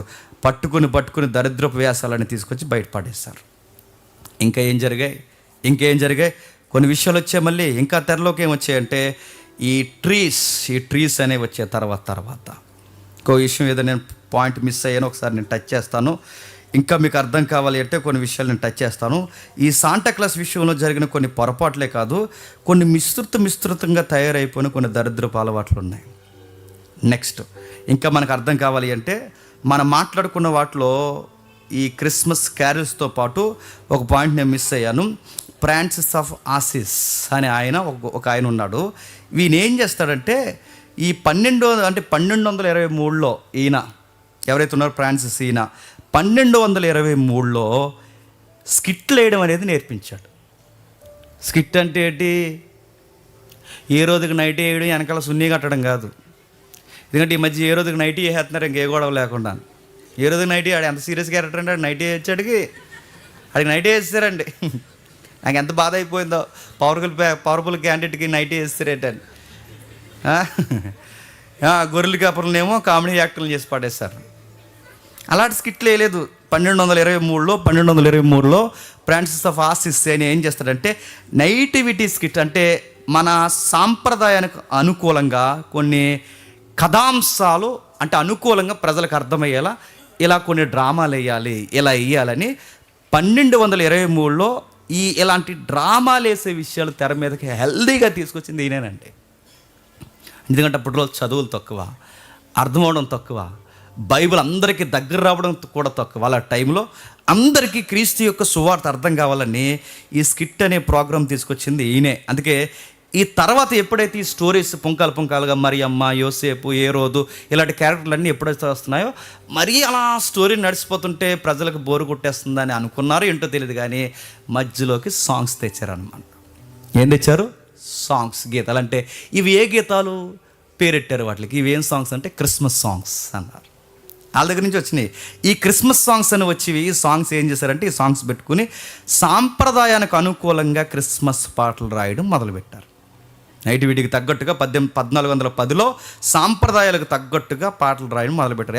ఎలా పాడేవారంటే మనకి ఎలా పాడతారంటే ఇప్పుడు మనకు సాంప్రదాయమైన పాట ఉంటుంది, మీకు గుర్తుందో లేదు? మా ఇంటి పేరు పశువులు పాక, పక్కింటి పేరు ఒలీవ కొండ, ఎదురింటి పేరు ఒలీవ తోట. ఏ పాట ఉందో ఇప్పుడు సాంప్రదాయం పాట భలే ఉంటుంది. ఇక కొన్ని పాటలు ఉంటాయండి చాలా సాంప్రదాయంగా, అంటే మనకు తగ్గట్టుగా రాసిన పాటలు ఉన్నాయి చూసారా, అలాగే అప్పుడు పాటలు రాసేవారు అన్నమాట. అంటే మనకు అర్థమవుతున్న విషయాల్లో మనకు అర్థం కాని విషయాన్ని చొప్పించి దానికి ఒక ట్యూన్ ఇచ్చి దాన్ని ఒక పద్యంలాగా రచనలా పెట్టి సువార్తను అందులోకి చొప్పించి నడిపించేవారు. అలా చక్కగా హెల్దీగా ఆ రోజుల్లో తీసుకొచ్చారు. ఈరోజు ఆ సొక్క ఎందుకు పుట్టిందో తెలియదు, వీడికి సందడి ఎందుకు వచ్చిందో తెలియదు, వీడు ఎందుకు ఎగురుతాడో తెలియదు, ఇది ఏటో ఆడవాడో తెలియదు, ఆ పొగ ఎందుకు వస్తుందో తెలియదు, ఆ లైట్ ఎందుకు ఆరిపెత్తారో తెలియదు, గొడవ ఏంటో తెలియదు. ఈ సిగ్గులేని ఆఫ్ డ్రెస్ వేసుకుని ఎగురులాట్లేటో మనకి ఏం అర్థమవుదు. సొక్క పుట్టింది, అక్కడ పెక్క పుట్టింది బయట. ఇదే గొడవ, ఇదే బేస్లు, ఇవే ఎంటర్టైన్మెంట్ ప్రోగ్రాంలు అయిపోయినాయి తప్ప ఇందులో అడుగుతున్నాను, ఇందులో ఒక మెసేజ్ ఏది? క్రిస్మస్ సాంగ్లో ఒక మెసేజ్ ఏది? ఈరోజు క్రిస్మస్ సాంగుల్లో మెసేజ్లు ఉన్నాయా? ఫోక్ సాంగ్స్ ఎక్కువ ఉన్నాయి ఈరోజు. క్రిస్మస్ సాంగ్లే కాదు, మామూలుగా మనకి క్రిస్టియన్ ట్రెడిషనల్ సాంగ్స్లో కూడా మెసేజ్ ఉందా? బేస్ ఎక్కువైపోయింది, అడావిడ ఎక్కువైపోయింది, అనవసరమైన మ్యూజిక్లు ఎక్కువైపోయినాయి, వెళ్ళాల్సిన వాక్యపు భాగం రచన లైన్స్ తక్కువైపోయినాయి. అందుకే వాళ్ళు హెల్దీగానే స్టార్ట్ చేశారు. రాను రాను క్రిస్మస్ పాటలు బయటోళ్ళు పాటలు లాగే తయారయ్యాయి. ఇంకా ఏం చేయాయి? ఎక్కడి నుండే 1410 నుండే ఎక్కడి నుండే ఈ ఏదికల మీద వేసే నాటికలు కాస్త, ఈ ఏదికల మీద పాడే పాటలు కాస్త మెల్లగా ఈదుల్లోకి వెళ్ళి పాటలు పాడుతూ డ్యాన్స్లు వేయడం, ప్రోగ్రాం చేయడం మొదలెట్టారు. ఆ వీధుల్లోకి వచ్చిన వాళ్ళకి ఇప్పుడు ఈదెక్కి ఏ రంగం చేస్తున్నాయి. ఇప్పుడు ఇలా వచ్చాయండి ట్రెడిషన్స్ అన్నీ. క్యారెల్స్ ఎలా వచ్చాయో మనకు అర్థమవుతుంది. నెక్స్ట్ శాంటాక్లాస్ ఎలా వచ్చాడో మనకు అర్థమవుతుంది. నికోలస్ ఎవరో మనకు అర్థమవుతుంది. ఇంకా ఇప్పుడు మనకు అర్థమవుతుంది చెట్టు, క్రిస్మస్ ట్రీ. అసలు దీని గొడవ ఏంటి? ఈ క్రిస్మస్ ట్రీ గొడవ ఏంటి? ఒకసారి వీలైతే దాన్ని ఏమన్నా ఇమేజ్ ఉందా? క్రిస్మస్ ట్రీ ఒకసారి దాని ఇమేజ్ చూద్దాం. ట్రీ కోసం ఒకసారి చూద్దాం. క్రిస్మస్ సెట్ మనల్ని మన వాళ్ళు ఏం పెడతారంటే ఏది పడుతుంది పెట్టేస్తారండి. ఏది గుబురుకుంటే దానికి పెట్టేస్తారు లైటింగ్, దానికి పెట్టేస్తారు 4 స్టార్లు. ఇంకా ఆ సెట్ ఈ సెట్ కాదు, దానికి ఒక చెట్టు, దానికి ఒక ప్రత్యేకత, దానికి ఒక కథ ఉంది. కథ అంటే కథనం ఉంది, దానికి అన్య సాంప్రదాయాలు కొన్ని ఉన్నాయి. ఈ మధ్య ఒక వీడియో తిరుగుతుంది వైరల్గా క్రిస్మస్ సెట్ కోసం. అదైతే కాదండో, యావే చెట్టు ఎలాగున్నావు ఏంటని అడిగితే నాకు ఎవరు లేరని అన్నదా. చెట్టు మాట్లాడుతుందా? అది కాదు స్టోరీ. దేనికి ట్రెడిషనల్గా ఒక విషయం ఉంది. ఏముందంటే నిజానికి north America, Europe, Asia, north Africa, ఇంకా కొండసీమలో కొన్ని ప్రాంతాల్లో, ఈ శీతల ప్రాంతాల్లో ఎక్కువగా మొలిసే ఒక చెట్టు ఉంటుంది. అది సర్వీస్ చెట్టు కాదు. మన సర్వీస్ చెట్టు పెడతారు. ఆ చెట్టు కాదు, ఆ చెట్టుకు ఒక ప్రత్యేకమైన పేరు ఉంది, నేను మర్చిపోయాను రాసుకోవడం. ఆ చెట్టు ఎక్కువగా అక్కడ ప్రత్యేకంగా మొలుస్తుంది. చూదుగా ఇలా ఇలా పిరమిడ్ ఆకారంలో ఉంటుంది ఆ చెట్టు. అది సేమ్ పిరమిడ్ టైప్లో ఉంటుంది. ఆ చెట్టు ఆ ఏరియాలో ఎక్కువ పండడం అలవాటు కనుక ఆ చెట్టుకి కొన్ని నమ్మకాలు ఉంటాయి. ఏమి నమ్మకాలు ఉంటాయి? వాళ్ళ దేవతలను మొక్కుతూ, మనకి ఎలాగైతే ఇక్కడ చెట్లను మొక్కుతారో అక్కడ కూడా చెట్లను మొక్కుతారు. ఆ దేవతలకు మొక్కుతూ, ఆ దేవతలను ఆరాధిస్తూ వాళ్ళు ఏం చేస్తారంటే ఆ చెట్టు దగ్గర వాళ్ళు ఎంత వెలుగు రప్పించాలో, ఎన్ని ఆచార కర్మకాండలు జరిగించాలో అన్నీ జరిగిస్తారు. ఇంత జరిగించిన తర్వాత ఆ చెట్టు ఫేమస్ అయిపోయింది అనమాట. అంటే రోమీలు కూడా ఈ చెట్టుని, అంటే ఇప్పుడు ఏదైతే క్రిస్మస్ ట్రీ అంటున్నామో ఆ చెట్టును వాళ్ళు ఆచరించినట్లు చరిత్ర దాఖలాలు ఉన్నాయి. మరి మనకు ఎలా వచ్చింది ఈ చెట్టు అంటే కొంచెం మనకు వాదనలు ఉన్నాయి. వాదనలు ఏమున్నాయంటే, రిఫర్మేషన్కి మూలమైన మార్టిన్ లూథరన్ గారు ఉన్నారుగా, ఫైటర్. లూథరన్ గారి మీద ఒక కథ ఉంది, దానికి బేస్ రెఫరెన్స్ కూడా చూపిస్తారు. వాళ్ళు అంటారు, నేనేం స్థిరపరచట్లేదు. లూథరన్ గారట ఈ ఏరియాలో, ఈయన కూడా ఈ జర్మన్ ఏరియాకి సంబంధించిన లూథరన్ గారు, ఈ ఏరియాలో ఎక్కువ ఉంటుంది. ఇది ఈ ఏరియాలో ఈయన వెళ్తున్నప్పుడు క్రిస్మస్ టైంలోనే అలాగా రోడ్డు మీద ప్రయాణం చేస్తున్నప్పుడు ఎందుకో ఆ రోజు నక్షత్రాలు ఎక్కువగా ఆయన కనబడినప్పుడు, ఆ నక్షత్రాల్లో నుంచి చెట్లు, అంటే ఈ పొదల్లో నుంచి ఆ నక్షత్రాలు కనబడుతున్నప్పుడు ఆయనకు ఒక థాట్ వచ్చిందట. బహుశా రోజు మెస్సయ్య పుట్టినప్పుడు కూడా నక్షత్రాలు ఎంత గుబురుగా ఉన్నాయేమో అని. నా బిడ్డలకి నక్షత్రాలు అంటే నక్షత్రం నడిచింది క్రీస్తుని గూర్చి చెప్పడానికని నా బిడ్డలకు కూడా ఒక స్టోరీ, నా చుట్టూ ఉన్న చిన్న బిడ్డలకు ఒక స్టోరీ చెప్పాలనుకుని మార్టిన్ లూథరన్ గారు ఆ చెట్టు కొమ్మ నరికి ఇంటికి పట్టుకెళ్ళి దాన్ని ఒక మొత్తాబు చేయించి కొన్ని నక్షత్రాల్లా కట్టి ఆ నక్షత్రాలు చూపిస్తే, ఏంటి డాడీ లేదా ఏంటి అంకుల్ అని అడిగినప్పుడు, ఇవేంటంటే అమ్మ, ఆ రోజు క్రిస్మస్లో కూడా, అంటే మొదటి ప్రభు పుట్టుకలో నక్షత్రాలు చాలా కీలక పాత్ర పోషించాయి. ఇలాగే అనడానికి ఒక డెమో చూపించడానికి పిల్లల కోసం పెట్టిన చెట్టంట అదొక స్టోరీ అంతే. హిస్టరీలో ఇంకేముందో దీనికి మూమెంట్ అంటే, బోనిఫేస్ అనే ఒక ఆయన, ఈయన కూడా ఒక సువార్థికుడు. ఈయన ఏం చేస్తాడంటే జర్మన్ ట్రైబల్స్కి సువార్త చెప్పడానికి వెళ్తాడు. ఈ జర్మన్ ట్రైబల్స్కి సువార్త చెప్పడానికి వెళ్ళినప్పుడు ఈ బోనిఫేస్ అనే ఆయన ఎవరైతే ఉన్నారో ఈ సువార్త చెప్పడానికి వెళితే, ఈ చెట్లు మొక్కుతారు కదండి అప్పటికి అన్ని జనాంగం. వీళ్ళు మొక్కుతున్నప్పుడు చెట్లకి బలిచ్చేవారట, నరబలి, పిల్లల్ని నరబలి.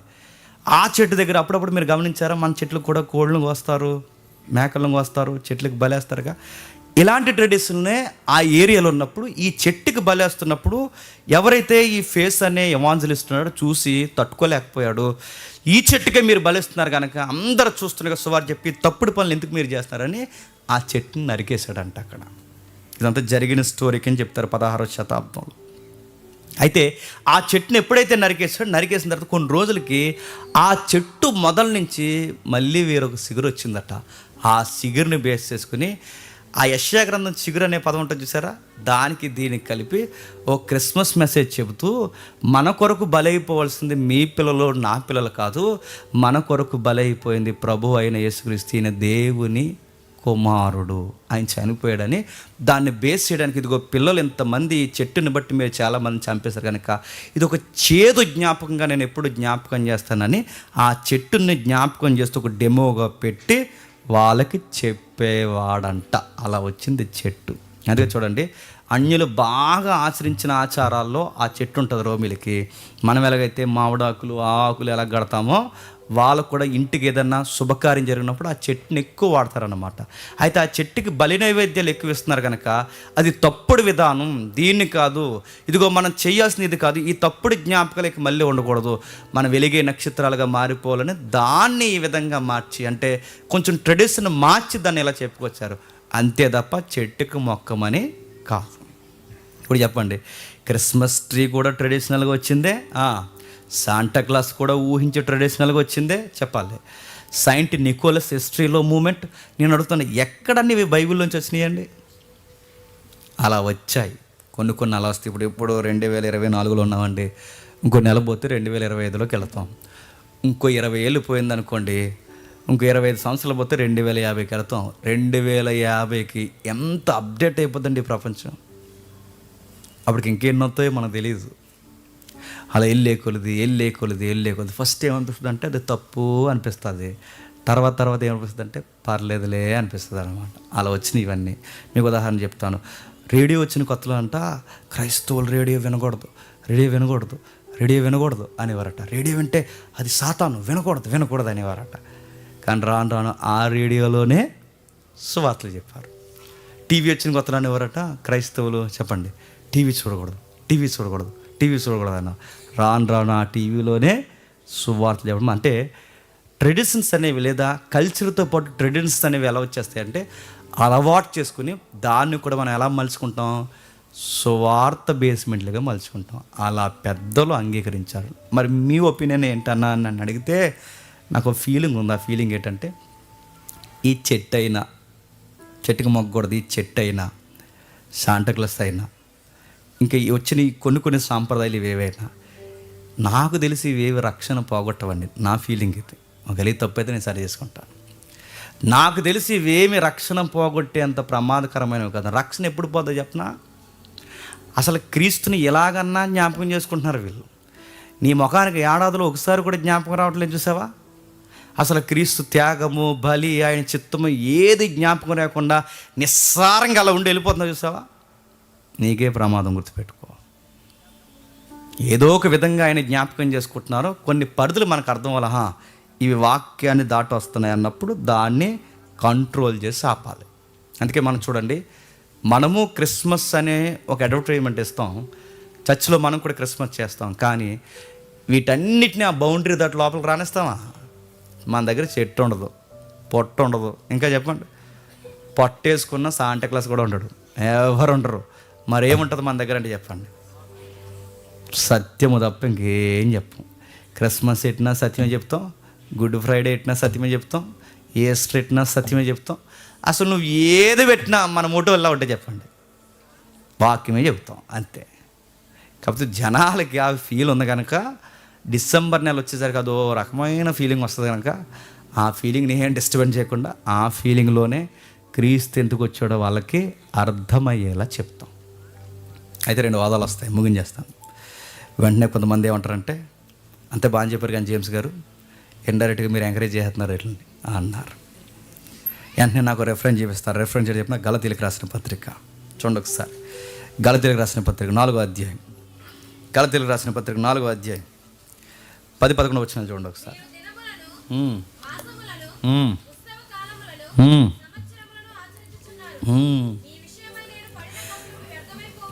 మీ విషయమే నేను పడిన కష్టం వ్యర్థమైపోవునేమో అని మిమ్మల్ని గూర్చి నేను భయపడుచున్నా. వెంటనే రెఫరెన్స్ ఇవి చేస్తారండి భక్తులందరూ. ఏమంటారు? మీ దినాలు, ఉత్సవాలు, మాంసాలు, ఇక రకరకాలవన్నిటినీ, అంటే నెలలు, దినాలు, వారాలు, ఇవన్నీ మీరు పాటిస్తున్నారు. దీనివల్ల ఏంటి? బైబిల్ అలా చెబుతుందా? అది వద్దని గలతీయులకు రాసిన పత్రికలో అపోస్తలుడైన పౌలు ఈ విధంగా అన్నాడు. తగునా నీకు జేమ్స్ అని అడుగుతాను నేను టెక్స్ట్ మాట్లాడుతున్నాను. అసలు అక్కడ ఎక్కడైనా గలతీ పత్రికలో ఈ క్రిస్మస్ డే కోసం మాట్లాడా? ఆ పౌర్ణమి, ఆ అమావాస, ఈ దినాలు, ఈ ఆచారాలు గలతీ పత్రికలో మాట్లాడుతున్న టెక్స్ట్ ఏంటి చెప్పండి? ధర్మశాస్త్ర ఆచార కర్మకాండలు. అవి పాటిస్తున్నారు. ధర్మశాస్త్రం అంటే తెలుసుగా, పాత నిబంధన. అవి ఏం పాటిస్తారు? ఇప్పుడు వాళ్ళు ఏమంటారంటే పునరుద్ధానం కాదు, ఇంకా విశ్రాంతి దినమే అంటారు వాళ్ళు. బాప్టిజం కాదు, ఇంకా సున్నతి అంటారు వాళ్ళు. గొర్రెల రక్తం, మేకల రక్తం అంటారు ఇంకా వాళ్ళు. ప్రభు రక్తాన్ని పక్కన పెట్టి, అంటే అటు ధర్మశాస్త్రాన్ని, ఇటు సున్నతిని, అటు ధర్మశాస్త్రాన్ని, ఇటు రక్షణని, రెండింటిని కలిపి పాటిస్తున్న వాళ్ళని పౌలు ఏమంటారంటే ఇంకా పాత నిబంధన పట్టుకుని ఎందుకు ఎలా ఆడుతున్నారు? ఆ దినాలు అయిపోయాయి, ఆ గడియలు అయిపోయాయి, అవి గతించిపోయాయని ఆ పాత నిబంధన ఆచార కర్మకాండలని ఖండిస్తున్న టెక్స్ట్లోని సందర్భం ఈ గలతీ పత్రిక. ఇది తెచ్చి ఎక్కడ కలుపుతున్నారు? దేనికి కలుపుతున్నారు? కాబట్టి మీ వాదన ఒకవేళ వాదన రైట్ అవ్వచ్చేమో, కానీ మీ వాదనకి బైబిల్ సపోర్ట్ చేస్తుందని రెఫరెన్స్ చూపించడం అది ఉందాతనం అనిపించుకోదు. ఇది మొదటి ఆర్గ్యుమెంట్. సరే ఉందన్న వాళ్ళు ఏమంటారు?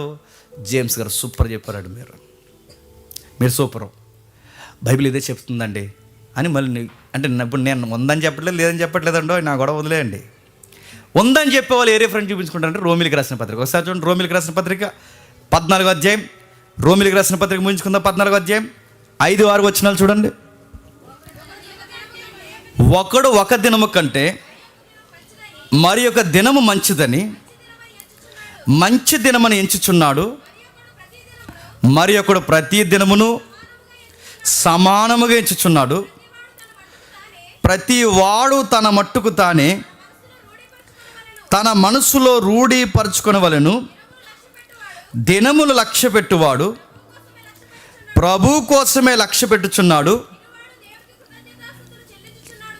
తినువాడు ప్రభువుకి కృతజ్ఞతాస్తుతులు చెల్లించుచున్నాడు గనక ప్రభు కోసమే తినుచున్నాడు. దీనికి వెళ్తారండి ఏమని? దినములు లెక్క పెడతాం అంటే మేము డిసెంబర్ 25 లెక్క పెడతాం అంటే ఎవరి కోసం లెక్క పెడుతున్నాం చెప్పండి? వచనం బట్టి ప్రభు కోసమే లెక్క పెడుతున్నాం. ప్రభు ఉన్నాడని లెక్క పెడుతున్నాం, ప్రభు పుట్టాడని లెక్క పెడుతున్నాం అంటారండి రిఫరెన్స్ ఇవ్వించి. ఇప్పుడు మళ్ళీ అంటున్నాను, వాళ్ళ గలతీ పత్రికలో చూపించి వాళ్ళ ఉందాతనం ఎలా అయితే తగ్గించుకుంటారో, ఇది చూపించి డిసెంబర్ 25 మేము చేయడం రైట్ అని ఈ రెఫరెన్స్ చూపించుకోవడం కూడా మనం ఉందాతనాన్నే చెప్పండి తగ్గించుకోవడం అవుతుంది. ఇక్కడ ఏంటి టెక్స్ట్ ఏంటి? ధర్మశాస్త్రం ప్రకారం కొన్ని తినాలి, కొన్ని తినకూడదు. ధర్మశాస్త్రం ప్రకారం కొన్ని పాటించాలి, కొన్ని పాటించకూడదు. అందుకే వాళ్ళకి డెక్క ముక్క 2 రెక్కలు ఇవి ఉంటాయిగా, ఆ టెక్స్ట్ ఉంది. ఇంకోటి విగ్రహాలు జోలికి పోకూడదనే సందర్భాలతో ఇంటర్నల్గా అంటే ఇండైరెక్ట్ మీనింగ్ కూడా ఉంది అక్కడ. వాటిని గుర్తుపెట్టుకోండి. వాటి కోసం మాట్లాడుతున్న టెక్స్ట్ అది. వాటి కోసం అంటే ఇప్పుడు ఈ టెక్స్ట్ నువ్వు ఉపయోగించుకోవడానికి లేదు చెప్పండి, ఈ టెక్స్ట్ నువ్వు ఉపయోగించలేదు. ఇదంతా కాదా, నేను నాకు ఏదో తేల్చాను ఈరోజు నన్ను సీరియస్గా నా ముఖం మీద ఏలేట్ నువ్వు నన్ను అడిగితే కొంచెం చెప్తాను. నేను వీడియో చెప్పిన క్రిస్మస్లో మనం ఏం జ్ఞాపకం చేసుకోవాలి? గలతీ పత్రిక కాదు, రామపత్రిక కాదు, మరి ఏం జ్ఞాపకం చేసుకోవాలి? శాంటాక్లాస్ కాదు, చెట్టు కాదు, ఇవేమీ కాదు, మరి ఏమి జ్ఞాపకం చేసుకోవాలంటే క్రిస్మస్లో త్యాగపూరితమైన కొన్ని క్యారెక్టర్లు ఉన్నాయి. ఆ క్యారెక్టర్ జ్ఞాపకం చేసుకో. ఎందుకంటే యేసుప్రభు మళ్ళీ మరియమ్మ గర్భాన్న మోయడానికి పుట్టడు, మరియమ్మ గర్భంలోనికి ఇప్పుడు రాడు. మరియమ్మను ఇప్పుడు మోయడానికి కాదు, మరియమ్మను ప్రతిరోజు గుర్తుపెట్టుకోండి. మరియమ్మను ప్రతిరోజు ఆయన సిలువ మీద అసూలు బాసేంత వరకు మరియమ్మను పొడుస్తూనే ప్రభు అయిన యేసుక్రీస్తు వారు తన జీవితంలో వచ్చారు. ఈరోజు మనం ఏం చేస్తామంటే ఇక మళ్ళీ యేసుప్రభు పుట్టడు, యేసుప్రభుని ఇప్పుడు మన భుజాల మీద ఎత్తుకుంటాం, మనం త్యాగం చేస్తాం. మొదటి క్రిస్మస్లో, అంటే క్రిస్మస్ అనకూడదు, మొదట ఆయన పుట్టుకలో కొన్ని క్యారెక్టర్ చాలా క్రియాశీలకంగా పోషించిన పాత్రలు మనకు కనబడతాయి. మొట్టమొదటి మనకు కనబడతారు. అర్ధాంతరంగా తన పెళ్ళి ఆగిపోయిన ఒక 17 ఏళ్ళ ఆడపిల్ల కనబడుతుంది. తన ప్రభు కొరకు తన లైఫ్ని రిస్క్లో పెట్టింది చూసారా? అలాంటి ఆడపిల్లలు మళ్ళీ కావాలి. మీ పెళ్ళిళ్ళు ఆపేసుకోమని నా ఉద్దేశం కాదు. అంత కమిట్మెంట్, అంటే దేవుని కొరకు మీ క్యారెక్టర్ని దేవుని కొరకు, మీ బలాన్ని దేవుని కొరకు, మీ టాలెంట్ని దేవుని కొరకు, మీ నాలెడ్జ్ని దేవుని కొరకు పెట్టుబడి పెట్టే మళ్ళీ మరియమ్మ లాంటి వీర వనితలు కావాలి. ఇప్పుడు నేను దేవుని కోసం చదువుతాను, నేను దేవుని కోసం ఉద్యోగం కొడతాను, నేను దేవుని కోసం ఘనంగా ఉంటాను, నేను క్రైస్తవ బిడ్డనే ఘనమైన సాక్ష్యం కలిగి ఉంటాను, నేను దేవుని కొరకు జీవిస్తానే కమిట్మెంట్ ఉన్న ఆడపిల్లలు కావాలి. ఇప్పుడు మరియమ్మలు కావాలి. మళ్ళీ చూస్తే ఇంత చక్కగా ఉన్న ఎవరండి ఈ పిల్లనగానే పలానోళ్ళ పిల్ల కాదండి, తక్కువ ఆన్సర్ చెప్పాలి. క్రిస్టియన్, అందుకే అలా ఉందని చెప్పాలి. తన క్రైస్తవరాలు, అందుకే అలా ఉంటుందని చెప్పాలి. నీ కట్టు బొట్టు, నీ మాట, నీ వ్యవహారం, నీ నడక, ప్రతి దాంట్లో నువ్వు క్రీస్తుని స్పష్టంగా చూపించాలి. ఆ రోజు గర్భాన్ని మోసి ప్రపంచానికి చూపించింది మరియమ్మ. నీ బతుకులో చూపించు ప్రభు అయిన యేసుక్రీస్తు వారిని, వయసులో ఉన్న తల్లులకి. రెండవది, యోసేపు అనే అబ్బాయి ఉన్నాడు, కమిట్మెంట్ ఉన్న అబ్బాయి. తన మ్యారేజ్ ఒక్కసారిగా తన జీవితం ఎన్నో కళ్ళగా అన్నాడు, తన భార్యతో ఇలా ఉండాలి, అలా ఉండాలని. ఒక్కసారి కళ్ళని ఆవిరైపోయాయి. కళ్ళకు రివర్స్ జరుగుతుంది. ఇప్పుడు ఏం చేయాలి? నీ కళ్ళకు పూర్తి ఆపోజిట్ నిందలు, ఇబ్బందులు, సమస్యలు. క్రీస్తును రక్షించడానికి, క్రీస్తును కాపాడడానికి, నిందలు మోయడానికి ఒక యవనస్తుడు ముందుకు వచ్చేసాడు. క్రీస్తుని అలా కాపాడుకున్నాడు. ఆ గర్భంలో ఉన్నప్పుడు క్రీస్తుని అలా కాపాడుకున్నాడు. నీ చర్చ్, నీ కళ్ళ ముందు ఇంత చర్చ్ ఉంది, ఈ చర్చ్ కొరకు నీ వయసుని, నీ బలాన్ని, నీ అందాన్ని, నీ యొక్క సమయాన్ని ఈ చర్చ్ కొరకు నువ్వు ప్రొటెక్షన్గా వాడగలవా?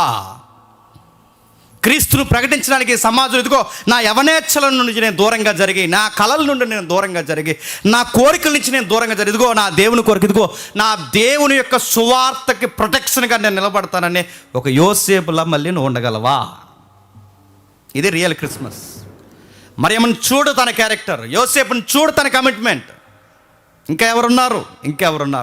మాసిపోయిన గడ్డాలు, మాసిపోయిన వస్త్రాలు, మాసిపోయిన బట్టలు వేసుకుని ఒక పూట తినక గవర్నమెంట్ లెక్కల్లో లేనోళ్ళు, కనీసం ఎన్నికల్లో లేనోళ్ళు, ఏమాత్రం ఏ ఫంక్షన్కి సరిగ్గా పిలవబడని గొర్రెల కాపర్లు, సామాన్యులు, ఏమాత్రం ఎవరికి లెక్కలేనోళ్ళు, అలాంటి వారిని దేవుడు పిలుచుకుంటే రగిలి ఉజ్జీవంతో ఎగిరెగిరెళ్ళి సావుకి ఎదురు నిలబడి, ఆ రోజుల్లో దేవుడు పుట్టాడన్న కత్తి మీద దేవుడు పుట్టాడని చెప్పడం, ఆ రోజుల్లో దేవుడు మెస్సయ్య నజరేతులో మరియమ్మ గర్భాన్ని పుట్టాడు, ఆ నజరేతులోగా పేద కుటుంబంలో ఆ పల్లెటూరు అమ్మాయి గర్భాన్ని పుట్టాడని, దావీదు పట్టణమందు నేడు రక్షకుడు పుట్టాడు, దానికి మేమే సాక్షులమని అడ్వర్టైజ్మెంట్గా ఫైలెట్లుగా పరిగెట్టారు.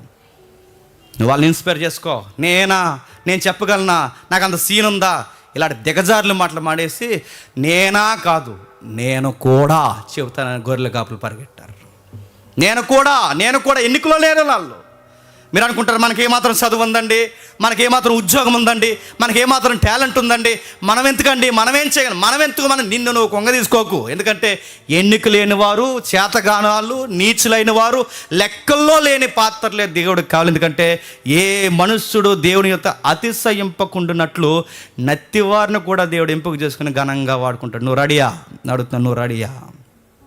ఏం చేస్తారు వాళ్ళు? బయటికి వెళ్ళి ప్రభు కొరకు అడ్వర్టైజ్మెంట్ చేస్తారు. ఏమని? పలుకులో కేసరని చెప్పారా? ఏమని చెప్పారు? బయటికి వెళ్ళి దిక్కుమాల ఒక పానపారి అడ్వర్టైజ్మెంట్ కొరకు షారుఖ్ ఖాన్, సల్మాన్ ఖాన్, ఆ ఖాన్, ఈ ఖాన్, బొందఖాన్లు అందరూ ఎదురవుతున్నాడు దిక్కుమాల పలుకుల్లో కేసర్ ఉందని చెప్పడానికి. నీకు అడ్వర్టైజ్మెంట్ క్రెయిన్ ఒక్కడి కోసం కాదు, నీ అడ్వర్టైజ్మెంట్ రకరకాల వాటి కొరకు కాదు. నీ అడ్వర్టైజ్మెంట్ ఎవరి కొరకు తెలుస్తున్నా? నీ రాయల్ ప్రీస్ట్ ఉన్నాడు, ఆయనే నీ రాజు అయిన యాజకుడు ఉన్నాడు, ఆయన కొరకు చెప్పు. ఎవరి కోసం చెప్తున్నారు అంటే నా రాజు కోసం చెప్తున్నాను. ఎవరి కోసం చెప్తున్నారా? నా ప్రభు అయిన యేసు కోసం చెప్తున్నా. చెప్పు వెళ్ళే.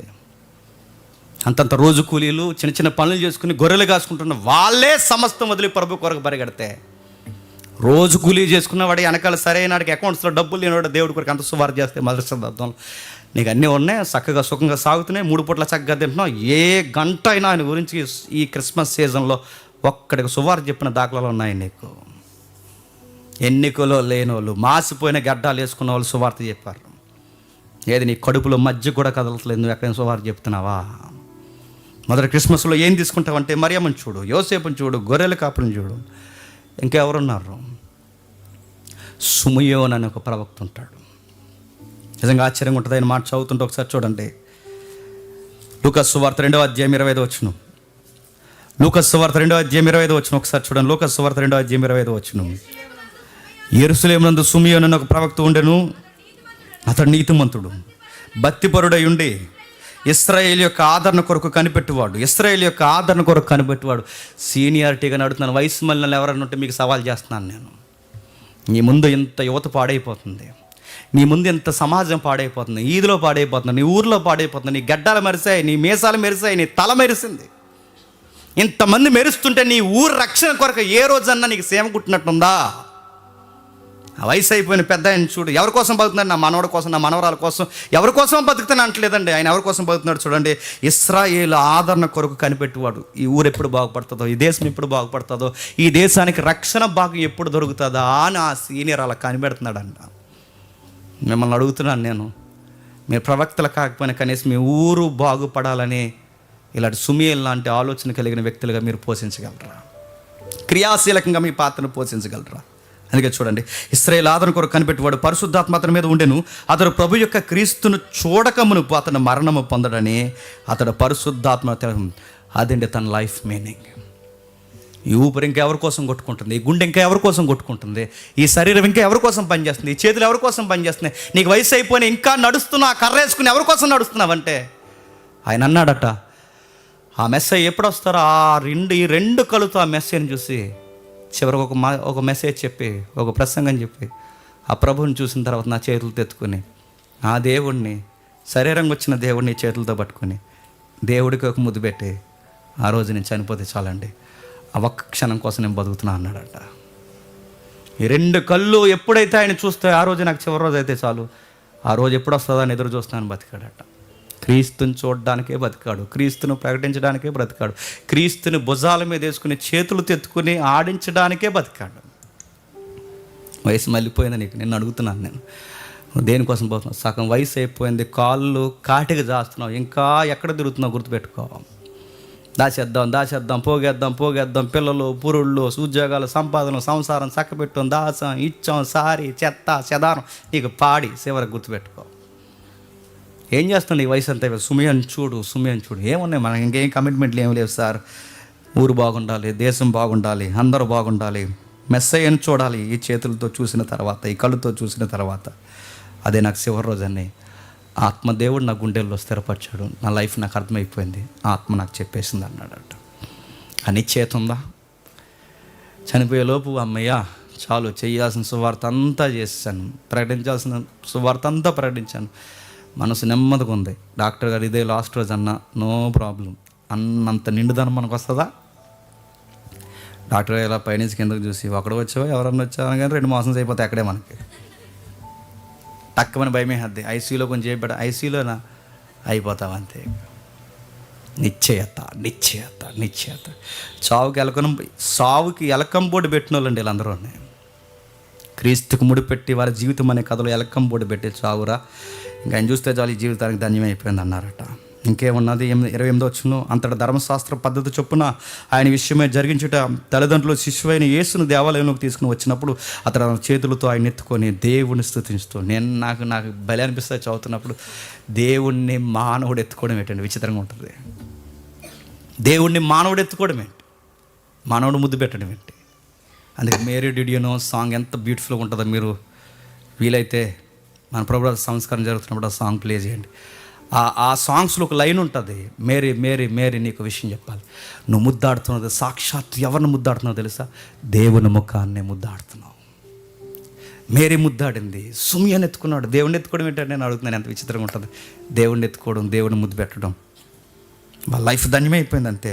ఆవిడ అంటాడు, నాదా ఇప్పుడే నీ మాట చొప్పున సమాధానంతో నీ దాసుని పోనిచ్చుచున్నావు, అన్యజనులు నేను బయలుపరచుటకు ఎలుగుగాను, నీ ప్రజలైన ఇశ్రాయేలును మహిమగాను, నీవు సకల ప్రజల ఎదుట సిద్ధపరిచిన రక్షణను నేను కనులారా చూసి తిని. లైఫ్ ధన్యమైపోయింది తాస్తు అన్నాడట. ఆమేన్. నా జీవితానికి ఇంకేం అవసరం లేదు, చేతులు తెత్తుకున్నాను, ముద్దాడాను, చూశాను, చాలు, నా జీవితం మేలుకరంగా మారిపోయింది. ఇంకెవరున్నారు చెప్తున్నాడు చూడండి. ఇంకా కిందకి చెప్తున్నాడు, అన్న అని ఒక ప్రవర్తన ఉందంట. ఎవరు? 36వ వచనంలో, మరి ఆసేరు గోత్రులైన సుమేలు కుమార్తె అయిన అన్న అని ఒక ప్రవర్తన ఉండేను.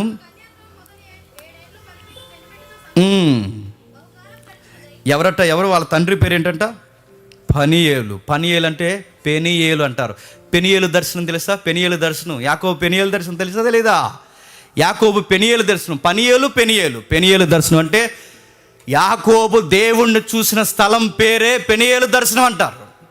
యాకోబు దేవుని చూసిన స్థలం పేరే పెనియేలు దర్శనం అంటారు.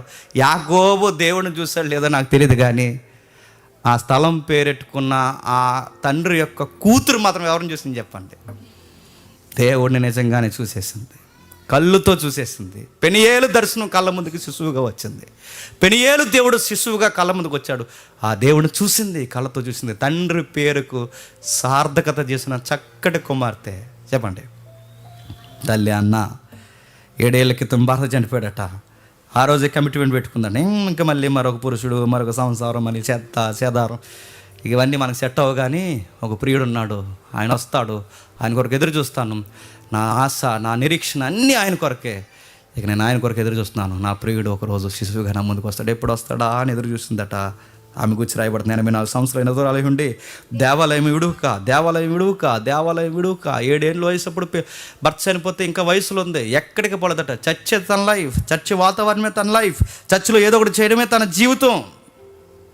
ఉపవాసం, ప్రార్థన, రేయింబగల్లో సేవ. ఇంకేరే ముచ్చట ఏమి లేదమ్మా నీకని అడిగితే, ఏరే ముచ్చట ఇంకేమొద్దు సార్, నాకు ఇంకేమొద్దు, నా ముచ్చట ఒకటే, ఉపవాసము, ప్రార్థన, రేయింపగల్లో సేవ, చాలు చాలు. దేనికోసం ఇంత దేవాలయంలో ఎదురు చూస్తున్నామంటే, ఇది దావీదుకు దక్కని భాగ్యం, ఇది హిజ్కియాకి దక్కని భాగ్యం, ఇది ఆమోసుకు దక్కని భాగ్యం, ఈ దీనురాలకు దక్కిన భాగ్యం. వాళ్ళ పాటలు రాసుకున్నారు పాత నిబంధనలో, నీ దినములో, నీ దేవాలయంలో ఒక్క దినం ఉంటే చాలు 1000 దినాలతో సమానం అని. వాళ్ళకి దక్కని భాగ్యం.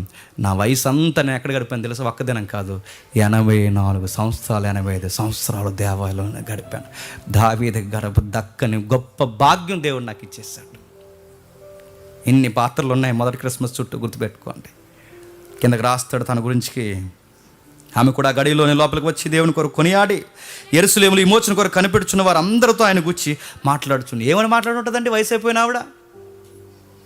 ఒక్కసారి లేచి నడవలేక నిలబడి కర్ర సాయం తీసుకుందో, ఆ గోడ సాయం తీసుకుందో, ఏ సాయం తీసుకుందో తెలియదు, కానీ దేవాలయం ఆవరణలోకి వచ్చి అందరు చెప్తుంది, రే నేను ఏ మెస్సేజ్ కోసం అయితే చెప్పాను, ఆయన వచ్చాడు రా దేవాలయంలోకి 8వ రోజు.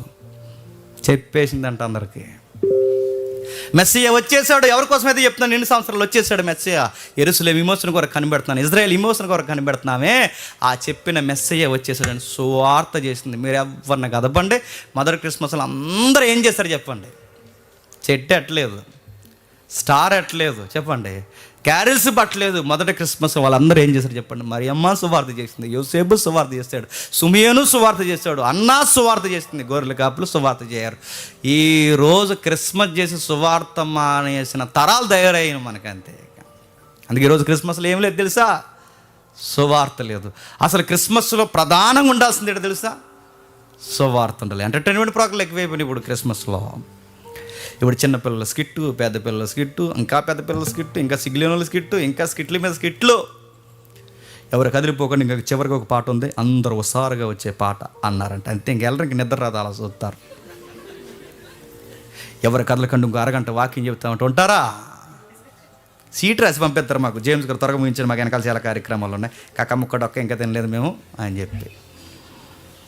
అందుకే నేను చెప్తున్నాను, మీరేం చెప్తారు జేమ్స్ ఈ క్రిస్మస్కి ఏం మెసేజ్ చెప్తారంటే, ఒక అన్నాలో ఉండమని చెప్తాను, ఒక సుమియోన్లో ఉండమని చెప్తాను, మన ప్రియ సహోదరులు గొర్రెల కాపర్లో ఉండమని చెప్తాను, యోసేపులో ఉండమని చెప్తాను, మరియలో ఉండమని చెప్తాను. ఇంకెలా ఉండాలంటే, ఇదిగో భుజాల మీద ఆ రోజు గర్భాన్ని బట్టిన మోస్తారు, ఈరోజు మీరు ఎక్కడ మోస్తారో అంటే, మా గుండెల్లో పెట్టుకుని మోస్తాం, మా భుజాల మీద పెట్టుకుని మోస్తాం, మా జీవితంలో పెట్టుకుని మోస్తాం, ఊరూరా తిరుగుతాం, సంవత్సరం అంతా తిరుగుతాం, ఆయన గురించి చెప్తాం. డిసెంబర్ లేదు, నవంబర్ లేదు, అక్టోబర్ లేదు, ప్రతి ప్రాంతంలో ఆయన గురించి చెప్పుకుంటూ తిరుగుతాం. చెప్పడానికే మేము పుట్టాం. మాకు everyday Christmas, every Sunday Christmas, ప్రతిరోజు క్రిస్మస్. మీకు డిసెంబర్లో క్రిస్మస్ ఏమో, మాకు ప్రతిరోజు చెప్పండి క్రిస్మస్. ఇది చేయమని చెప్తాను. అందుకే సువార్త ప్రకటించడంలో ఉన్న బ్యూటీ చెప్పండి ఎందులో లేదు. అలా అర్థవంతంగా క్రిస్మస్ చేద్దాం, మన క్రీస్తుని వరకు అందరికీ ప్రకటిద్దాం.